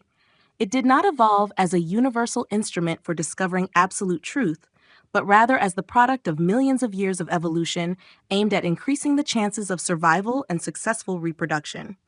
As a result, even the most sophisticated models that humans construct inevitably have limitations. We are capable of developing scientific theories, designing spacecraft, and contemplating the nature of consciousness. But all of these activities take place within the biological constraints of the brain. Recognizing these limitations does not diminish human intelligence. On the contrary, it encourages a more critical attitude toward our own beliefs and reminds us that every model of reality is an approximation rather than a complete representation of reality itself. We are still biological organisms. People often perceive themselves as beings who have complete control over their own thinking. In reality, however, most of the brain's activity takes place automatically and remains beyond conscious awareness. We do not choose which objects will capture our attention first. We do not consciously decide when emotions arise. We do not manually control perception, memory formation, or the initial processing of information. Even our most complex reasoning relies on mechanisms that evolved long before the emergence of human culture. Our thinking continues to be influenced by ancient biological systems responsible for fear, pleasure, social belonging, status seeking, danger avoidance, and countless other processes. For this reason, humans remain biological organisms even when engaged in mathematics, philosophy, or computer programming. Higher cognitive functions do not exist independently of the brain's more ancient evolutionary structures. They are constantly interacting with them. This explains why even highly educated people can experience irrational fears, succumb to emotional influence, act impulsively, or fall victim to cognitive biases. Our models are limited by the brain's capabilities. Every model of reality is created by the brain and is therefore inevitably constrained by its computational capacity. A person cannot simultaneously account for every factor influencing complex events. The amount of information available to conscious processing is limited. Working memory can hold only a small number of items at once. Attention is selective. Memory reconstructs the past rather than reproducing it exactly. As a result, the brain constantly simplifies the world around us.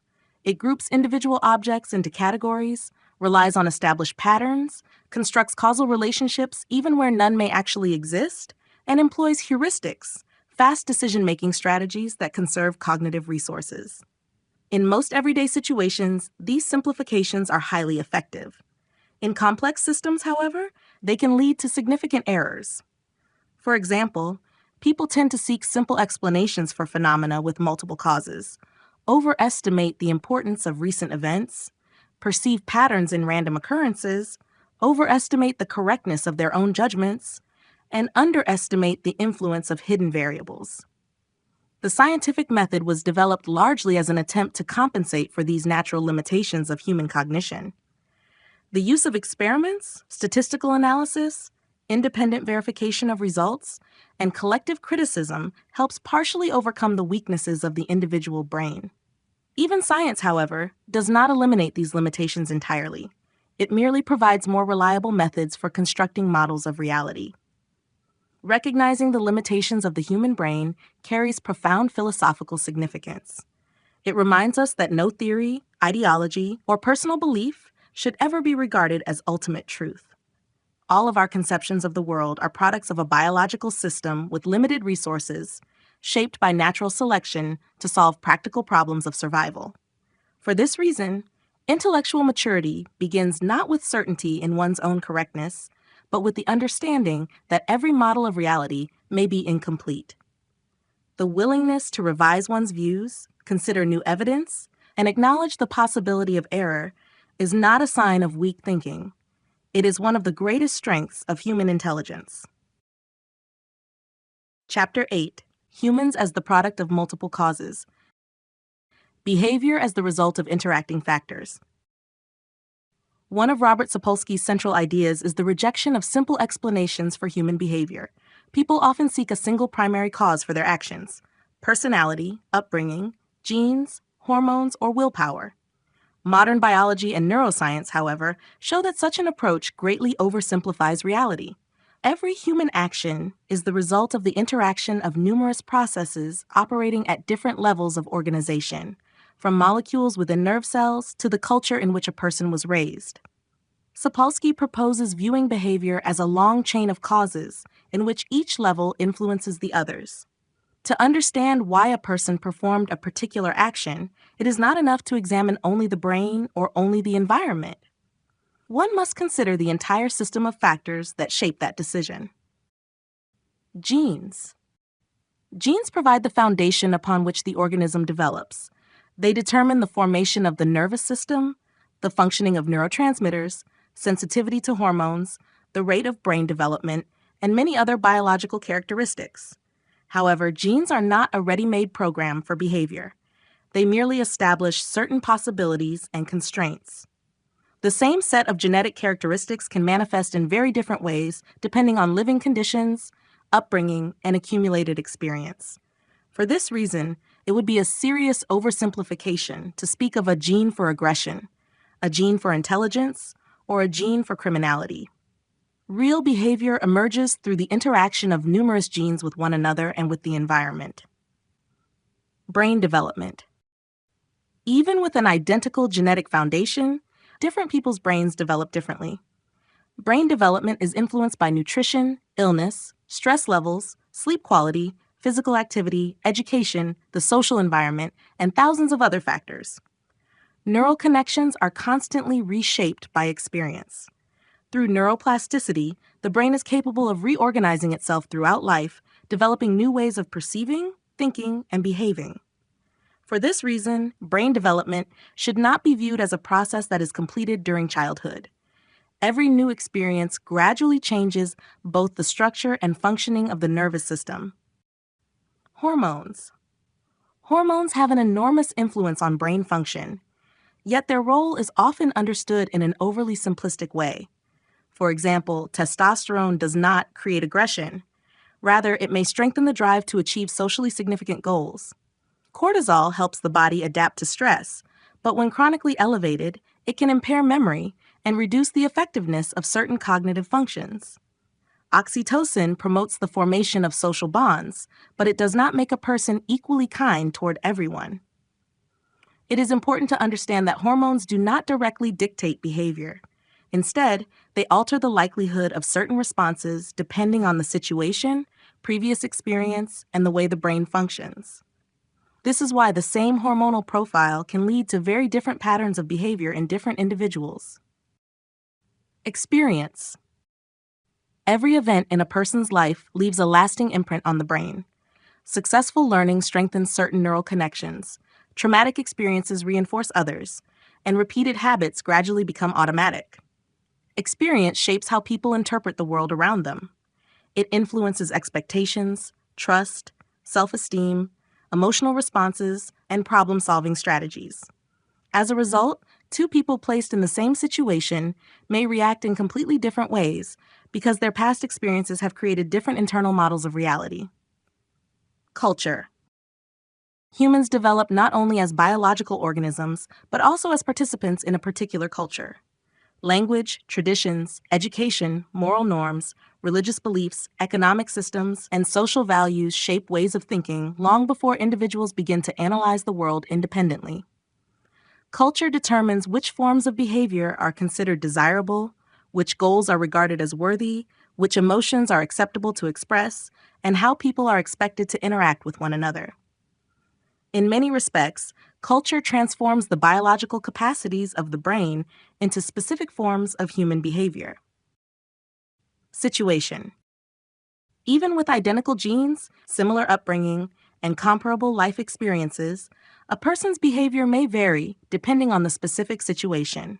Fatigue, lack of time, the presence of other people, perceived danger, group pressure, the level of responsibility, and the amount of available information can all substantially influence decision-making. For this reason, it is impossible to fully understand a person's actions without analyzing the circumstances in which they occurred. The same individual may display generosity in one situation and selfishness in another, act courageously under certain conditions and cautiously under others. Sapolsky emphasizes that human behavior is the product of many interacting causes, each of which begins exerting its influence long before the moment a decision is made. Seconds before an action, specific neural networks become active. Minutes or hours beforehand, hormonal conditions change. Years earlier, life experiences are formed. Decades earlier, upbringing and culture shape the individual. Millions of years before that, natural selection shaped the very architecture of the human brain. Thus, no human action can be explained by a single cause. Human behavior emerges from a complex biological, psychological, and social system in which every level continuously interacts with all the others. This multi-level perspective on human nature is one of the central ideas of modern neurobiology and a defining theme throughout the work of Robert Sapolsky. There is no single cause of behavior.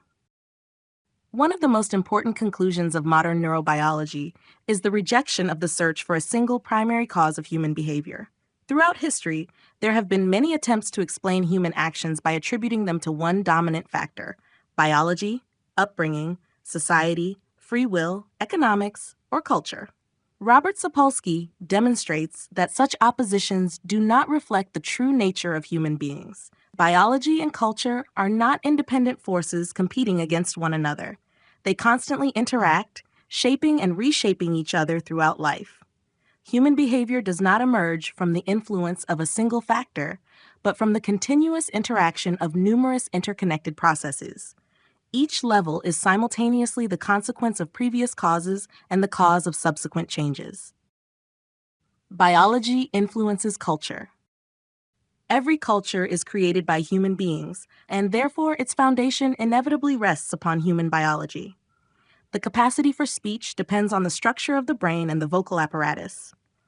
The ability to create complex societies is linked to the development of social cognition. Emotions, the drive for cooperation, competition, parental care, and status seeking all have deep biological roots. Even the most sophisticated cultural phenomena, law, art, religion, economics, and politics, exist because of the capabilities of the human nervous system. This does not mean that culture is entirely determined by biology. Biology provides the foundation within which different forms of social life become possible. Without the unique characteristics of the human brain, modern civilization simply could not have emerged. Culture changes the brain. The influence also operates in the opposite direction. Although the brain creates culture, culture gradually reshapes the brain itself. A child is not born with ready-made knowledge of language, mathematics, music, or morality. All of these abilities are acquired through learning. As a person learns a new language, the neural connections involved in language processing are reorganized. Learning to read creates new functional networks that did not exist in our distant ancestors. Mastering a musical instrument reshapes brain regions responsible for hearing, movement, and coordination. Education develops the capacity for abstract thinking and complex planning. In other words, culture literally becomes part of biology through the mechanism of neuroplasticity. Every new skill leaves a physical imprint on the structure of the nervous system. Experience changes behavior. Neither genes, nor brain structure, nor culture determines behavior once and for all. Every day of life becomes a new factor that changes the individual. Success reinforces certain behavioral strategies, while failure encourages the search for new solutions. Interactions with other people develop new social skills. Mistakes become opportunities for learning. Repeated actions gradually turn into habits. Even in adulthood, people continue to change as their brains are continuously reorganized. This is why it is impossible to predict a person's future behavior solely on the basis of their past. New circumstances, knowledge, and life experiences can alter patterns of thinking, emotional responses, and decision-making. Of course, such changes do not occur instantly and remain subject to biological constraints. Nevertheless, the ability to continue learning throughout life is one of the greatest advantages of the human brain. Human behavior should therefore be understood as the result of the continuous interaction between biology, culture, and individual experience. Biology creates a brain capable of producing culture. Culture reshapes the structure and function of the brain. The transformed brain acquires new experiences, which in turn influence future behavior. What emerges is an ongoing cycle of reciprocal influences in which no single root cause can be isolated. This system's perspective lies at the heart of modern neurobiology and reflects one of Robert Sapolsky's central conclusions. To understand human behavior, we must examine the entire chain of interacting causes rather than search for simple and definitive explanations. The individual mind as a unique combination of factors. One of Robert Sapolsky's most important conclusions is that no two people possess exactly the same mind. Even if two individuals share similar genes, grow up in the same city, attend the same school, and receive a similar education, their behavior will still differ.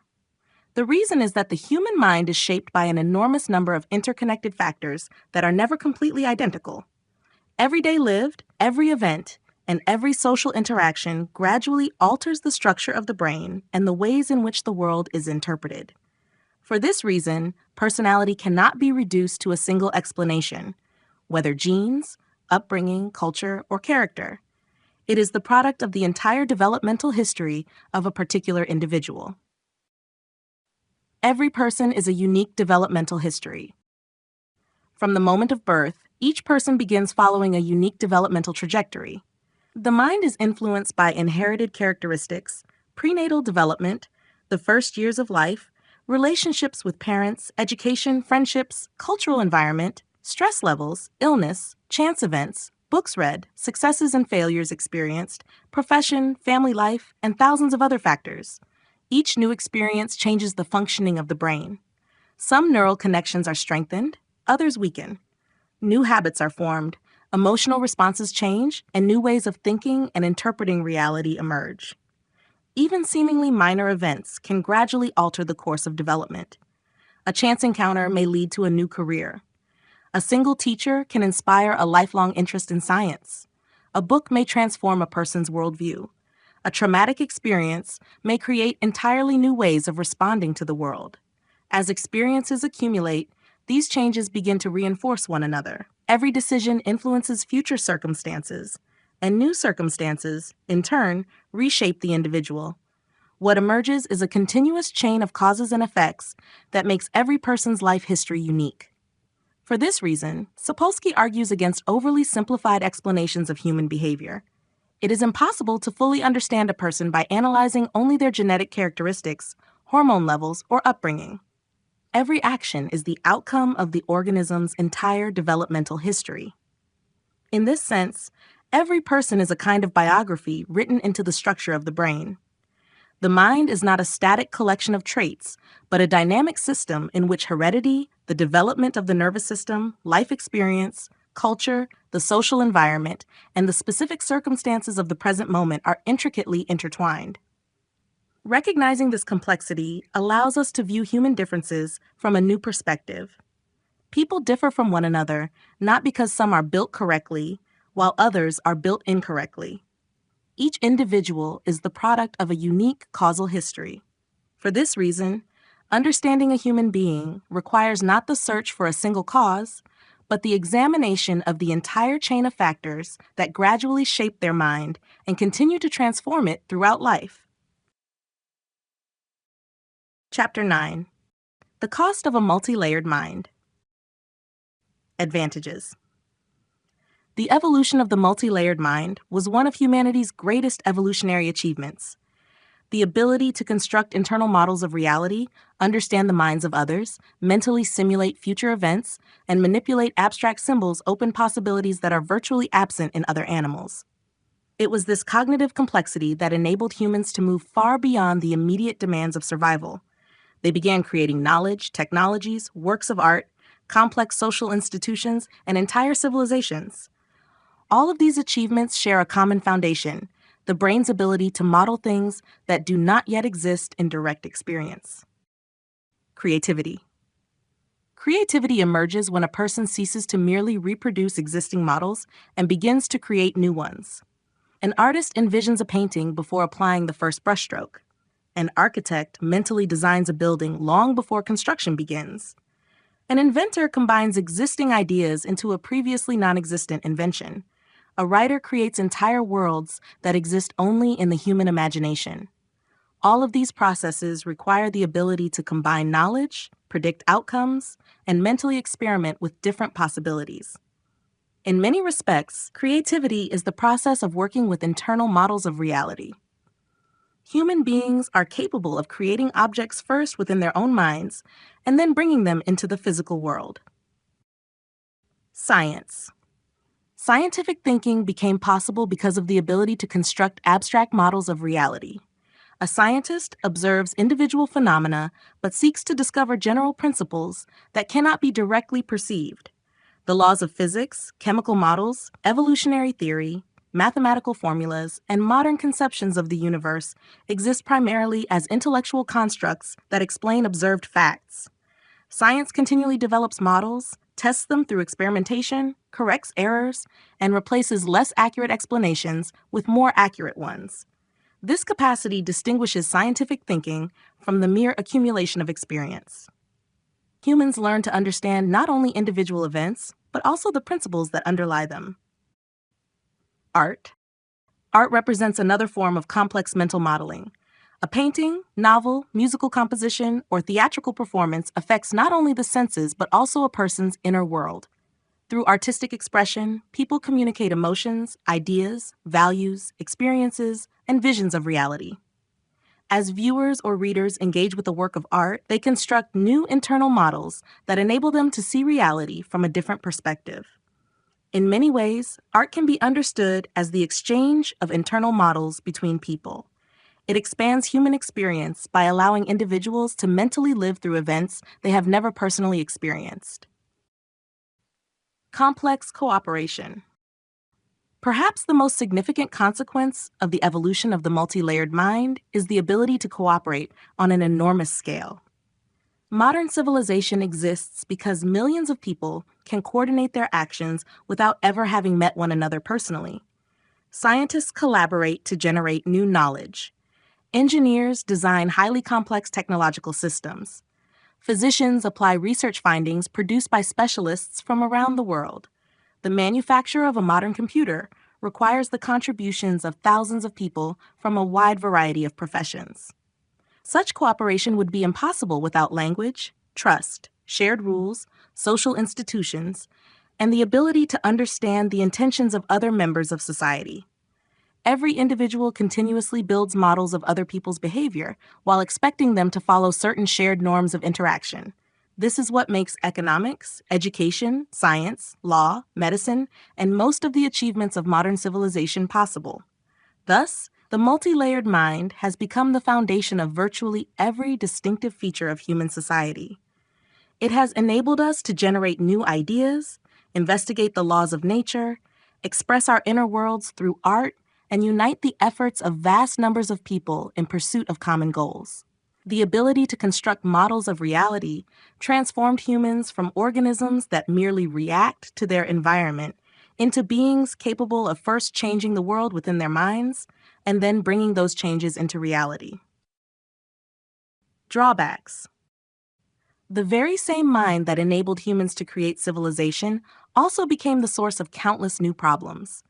The ability to model the future, analyze the past, compare oneself with others, and construct complex representations of the world greatly expanded human capabilities while simultaneously increasing the potential for psychological suffering.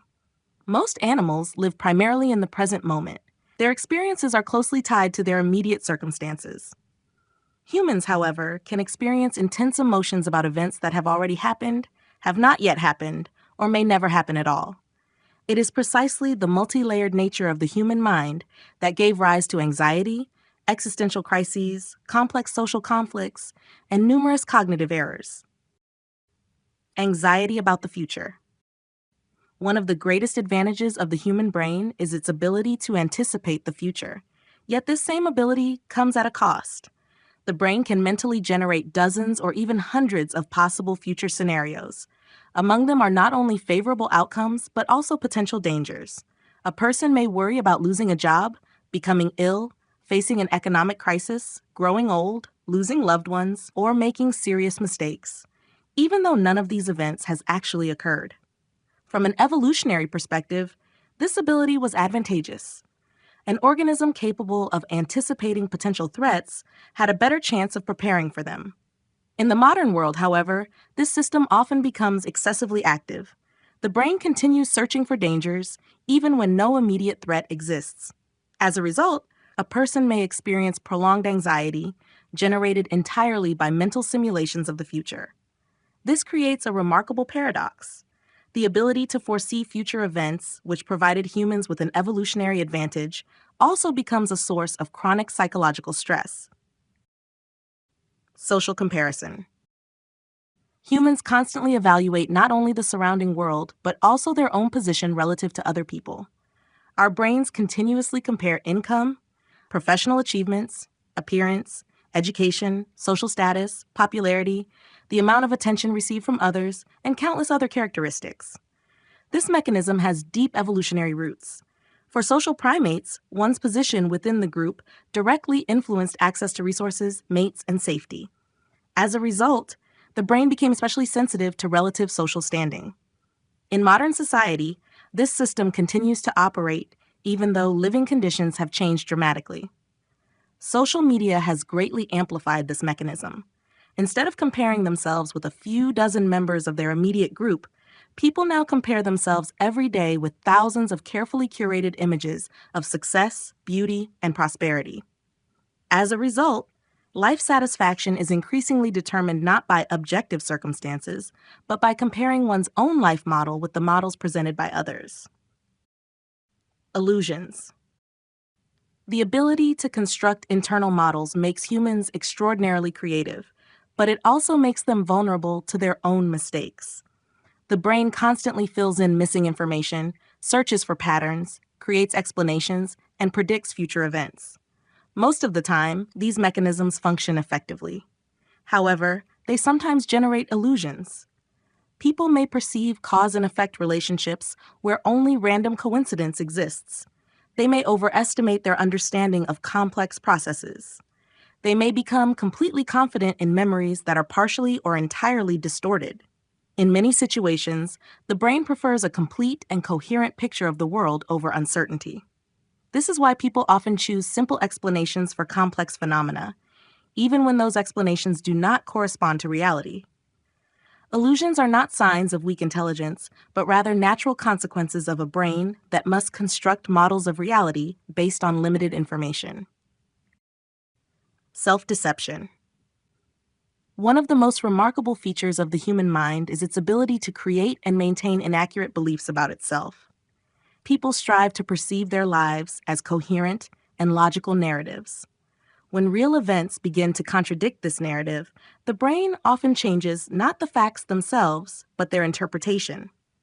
We may justify our own mistakes by blaming external circumstances, overestimate our strengths, underestimate the role of chance in our successes, or attribute our failures entirely to the actions of others. Self-deception helps preserve a sense of personal coherence, maintains motivation, and protects self-esteem. In the short term, it can contribute to psychological resilience. However, when it becomes excessive, it begins to interfere with learning. If a person never acknowledges their own mistakes, it becomes difficult to change behavior, revise beliefs, and adapt to new circumstances. For this reason, self-deception can be understood as a byproduct of the brain's highly developed capacity to construct internal models of reality. Thus, the multi-layered human mind has become both humanity's greatest advantage and one of its greatest vulnerabilities. It has enabled us to build civilizations, explore the universe, and understand the minds of others. At the same time, it has made possible anxiety about the future, endless social comparisons, cognitive illusions, and self-deception. The price of advanced cognitive complexity is that humans live not only in objective reality, but also within a vast world of internal models, many of which help us navigate the world, while others can lead us away from it. Humans can suffer not only from reality, but also from their models of reality. One of the most remarkable features of the human mind is that suffering can arise not only from real events, but also from the internal models the brain constructs to explain them. For most animals, emotional responses are closely tied to what is happening in the present moment. Once a threat disappears, the corresponding physiological response gradually subsides as well. Humans function differently. We are capable of experiencing intense emotions in response to events that exist only in our minds. Simply imagining a possible disaster, recalling a past mistake, or envisioning the negative opinions of others can cause the brain to respond as though the threat were occurring right now. This is because, for the nervous system, a mental model often activates many of the same neural networks as direct perception of reality. That is why imagination can evoke fear, shame, anxiety, guilt, joy, or hope, even in the absence of corresponding external events. One of the most common forms of such suffering is anxiety. People mentally rehearse dozens of unfavorable future scenarios. They imagine possible illnesses, financial difficulties, failures, conflicts, the loss of loved ones, or public disapproval. Most of these events will never occur, yet the body already begins responding to them as if they were real threats. The past also frequently becomes a source of suffering. The brain is capable of replaying unpleasant memories over and over again, analyzing past mistakes, regretting previous decisions, and mentally returning to situations that ended long ago. Although the past cannot be changed, the mental model persists and continues to generate genuine emotional experiences. Social models play a particularly important role. People constantly try to imagine what others think about them. They worry about possible criticism, anticipated disapproval, loss of status, or failing to meet other people's expectations. In reality, however, other people often devote far less attention to these issues than we imagine. A significant portion of social suffering arises not from the actual actions of others, but from our own assumptions about their thoughts. Sometimes the mind creates such persistent models that a person begins to experience them as reality itself. If someone is convinced that, "I will never succeed," every failure begins to reinforce that model, while successes are dismissed as mere accidents. If a person believes that everyone dislikes me, they begin noticing primarily those situations that confirm this expectation. Such mechanisms make internal models self-reinforcing. They begin to influence attention, memory, the interpretation of events, and subsequent behavior, gradually strengthening themselves over time. This does not mean that all suffering is imaginary. Real illness, loss, violence, poverty, and other severe life circumstances produce entirely genuine suffering. However, the human mind can greatly amplify or prolong suffering through its own interpretations of what is happening. This is why different people can respond very differently to the same event. Their reactions are determined not only by the event itself, but also by the model of reality their brains have constructed. Understanding this characteristic of the human mind has profound practical significance. It shows that reducing suffering does not always require changing the external world. In many cases, it is equally important to change the way events are interpreted. This principle underlies many modern approaches to psychotherapy, which help people not deny reality, but develop more accurate, flexible, and adaptive models of both the world around them and themselves. Thus, the evolution of the complex human mind gave us the unique ability to live simultaneously in the realms of the past, present, and future, to construct an endless variety of internal models, and to mentally explore different possible outcomes. Yet this same ability also explains why humans can suffer not only because of objective reality, but also because of their own representations of it. In many cases, the primary source of suffering is not the world itself, but the model of the world constructed by the brain. Chapter 10: Humans as Biological Intelligence, Creating Virtual Worlds. From Simple Reactions to Creating Worlds. The evolution of the mind can be viewed as a gradual transition from directly responding to the environment to the ability to construct complex internal models of reality. At each new stage of evolution, the nervous system gained greater capacity not merely to perceive the world, but to mentally transform it. In the simplest organisms, behavior is determined almost entirely by immediate external stimuli. More complex animals develop memory, learning, and the ability to anticipate events in the near future. Humans took the next step. They learned to create entire worlds that initially exist only in the mind. This ability underlies language, science, art, philosophy, religion, economics, law, and modern technology. Everything that first emerges as an idea can later become part of objective reality. The organism perceives. Every interaction with the external world begins with perception. The senses collect information about the environment. Light reaches the retina, sound waves enter the inner ear, receptors in the skin detect touch, and the olfactory and gustatory systems analyze chemical substances. However, an organism never receives reality in its entirety. It perceives only the portion of information that its sensory systems are capable of detecting. Moreover, from the earliest stages of processing, the nervous system begins selecting the most relevant signals while ignoring an enormous amount of incoming data.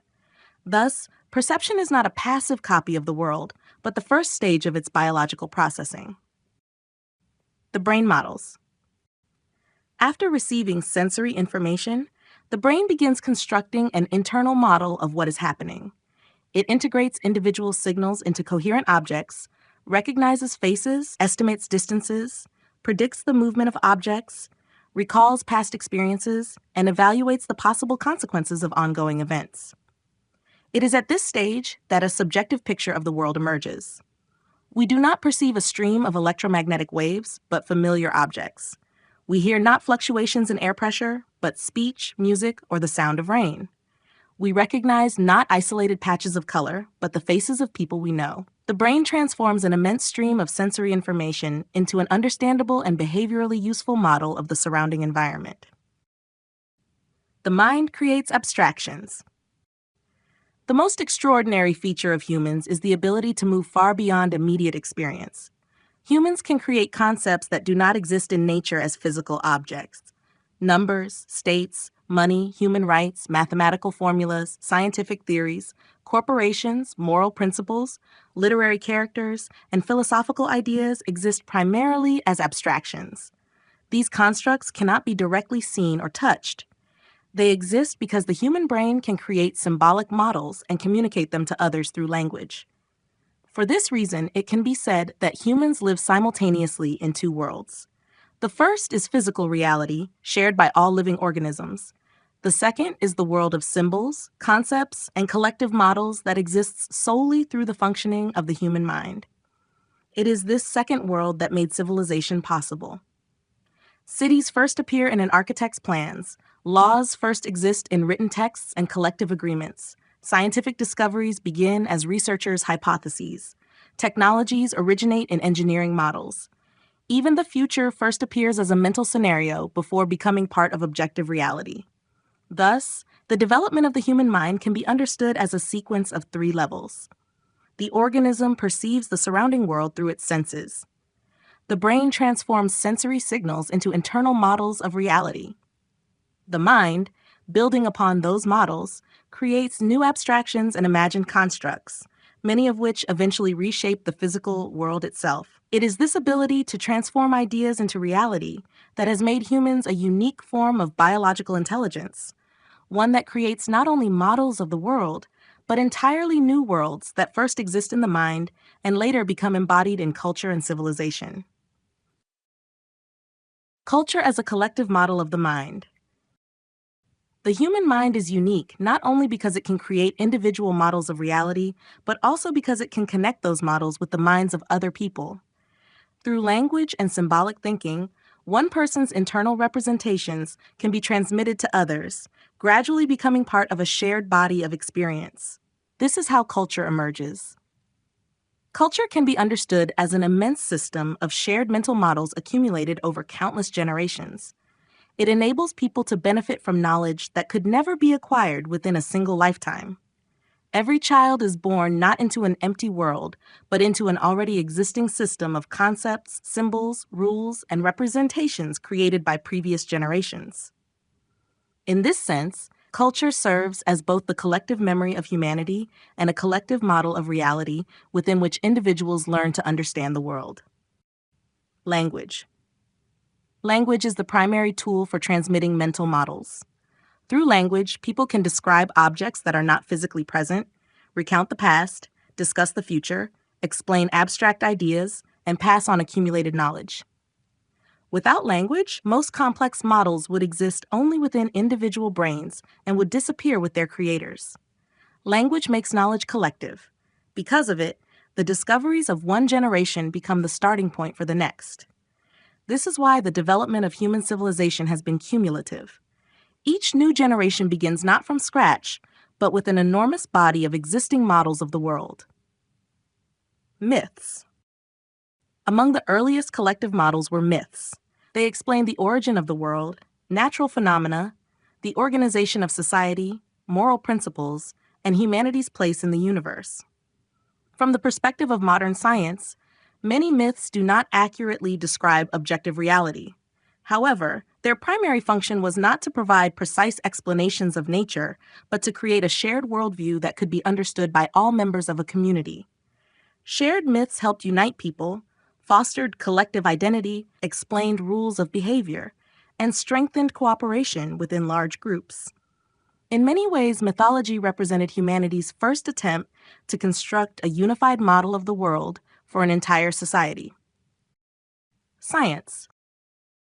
Where mythology sought to provide a comprehensive explanation of reality, science introduced a fundamentally different approach to constructing collective models. Scientific models are not regarded as ultimate truths. They are continuously tested through observation, experimentation, mathematical analysis, and independent criticism. Any theory may be revised if new evidence emerges. It is precisely this capacity for correcting its own errors that has made science the most reliable method of collectively understanding nature. Scientific knowledge is an immense system of interconnected models created by thousands of researchers around the world, gradually becoming part of humanity's shared intellectual heritage. States. A state is an example of a collective abstraction. A state cannot be seen as a physical object. One can observe buildings, people, documents, borders, or symbols of authority, but the state itself exists primarily as a shared mental model. Millions of people recognize the existence of particular laws, institutions, offices, and rules of interaction. As long as this collective model is maintained by society, the state functions as a real social system. Thus, a state is not merely a political institution, but also a collective construct of the human mind. Economy. The economy is likewise largely founded on collective mental models. Money has value not because of the material from which it is made, but because vast numbers of people agree to use it as a medium of exchange. Bank accounts, loans, stocks, corporations, financial markets, and investments exist because people collectively recognize a shared set of rules and symbols. Even the value of many goods is determined not only by their physical properties, but also by collective expectations, trust, reputation, and the beliefs of market participants. In essence, the modern economy is a complex network of interconnected models existing simultaneously in the minds of millions of people. This is why economic crises often begin with shifts in expectations rather than changes in physical resources. Thus, culture can be understood as the collective extension of the human mind. If the individual brain constructs internal models of reality, culture integrates millions of such models into a unified system of knowledge, symbols, and social institutions. Language makes the transmission of experience possible. Myths create a shared worldview. Science develops increasingly accurate explanations of nature. States organize the collective life of large societies, and the economy coordinates the exchange of resources. All of these phenomena exist because of humanity's unique capacity to create, share, and sustain collective models of reality that gradually come to shape the physical world itself. The central paradox of humanity. Evolution shaped the human brain as a tool for survival in the natural environment. For millions of years, its primary function was to help the organism find food, avoid danger, reproduce, and interact successfully with other members of its group.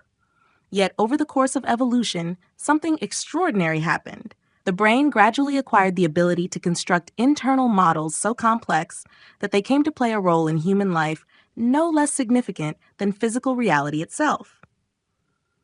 From being an instrument for navigating the external world, the mind evolved into a system capable of creating its own symbolic worlds. This is one of the central paradoxes of human nature. A creature shaped by evolution for survival in nature has created such complex models of the world that it now lives primarily within those models. From a biological perspective, the human organism differs relatively little from that of other mammals. We remain dependent on food, water, air, sleep, environmental conditions, and the proper functioning of our internal organs. Our brains were shaped by natural selection, and their fundamental mechanisms continue to serve the basic demands of survival. Yet the subjective life of a human being unfolds in a very different realm. Most of the time, we are not thinking about our immediate surroundings, but about the past, the future, money, careers, reputation, politics, laws, religion, scientific theories, works of art, virtual communities, and countless other symbolic entities. We can feel joy because of a number displayed in a bank account, worry about a possible economic crisis, take pride in a national flag, become emotionally invested in fictional literary characters, feel responsibility toward future generations, or devote decades to studying distant galaxies. All of these experiences are made possible by the internal models created by the brain. In many cases, these models begin to influence behavior more powerfully than immediate biological needs. A person may refuse food as a form of political protest, risk their life for an idea, sacrifice material well-being in pursuit of a scientific discovery, or spend years creating a work of art that does nothing to improve their biological chances of survival. In this way, symbolic reality comes to govern the biological organism. This does not mean that humans have ceased to be part of nature. On the contrary, the capacity to create abstract worlds is itself a product of biological evolution. Symbolic thought, language, imagination, and theory of mind emerged through the evolution of the nervous system under the pressures of natural selection. This gives rise to a remarkable evolutionary paradox. Nature created the brain to solve practical problems of survival. The brain created culture. Culture created science, art, philosophy, states, economies, and digital technologies. As a result, modern humans spend most of their lives interacting not with nature itself, but with an artificially created symbolic environment.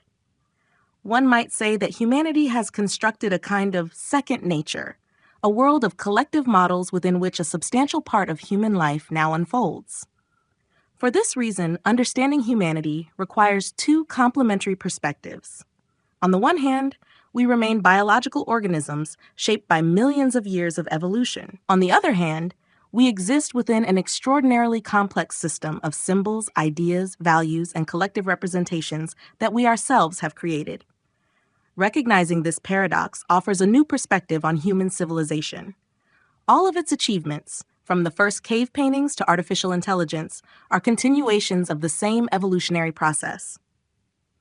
Biological intelligence, which originally emerged as a means of surviving in nature, gradually learned to create virtual worlds and eventually began living within them. It is this ability that has made humans the most extraordinary species on Earth, an organism capable of transforming reality by first reshaping it within its own mind and then bringing those mental models into existence in the external world.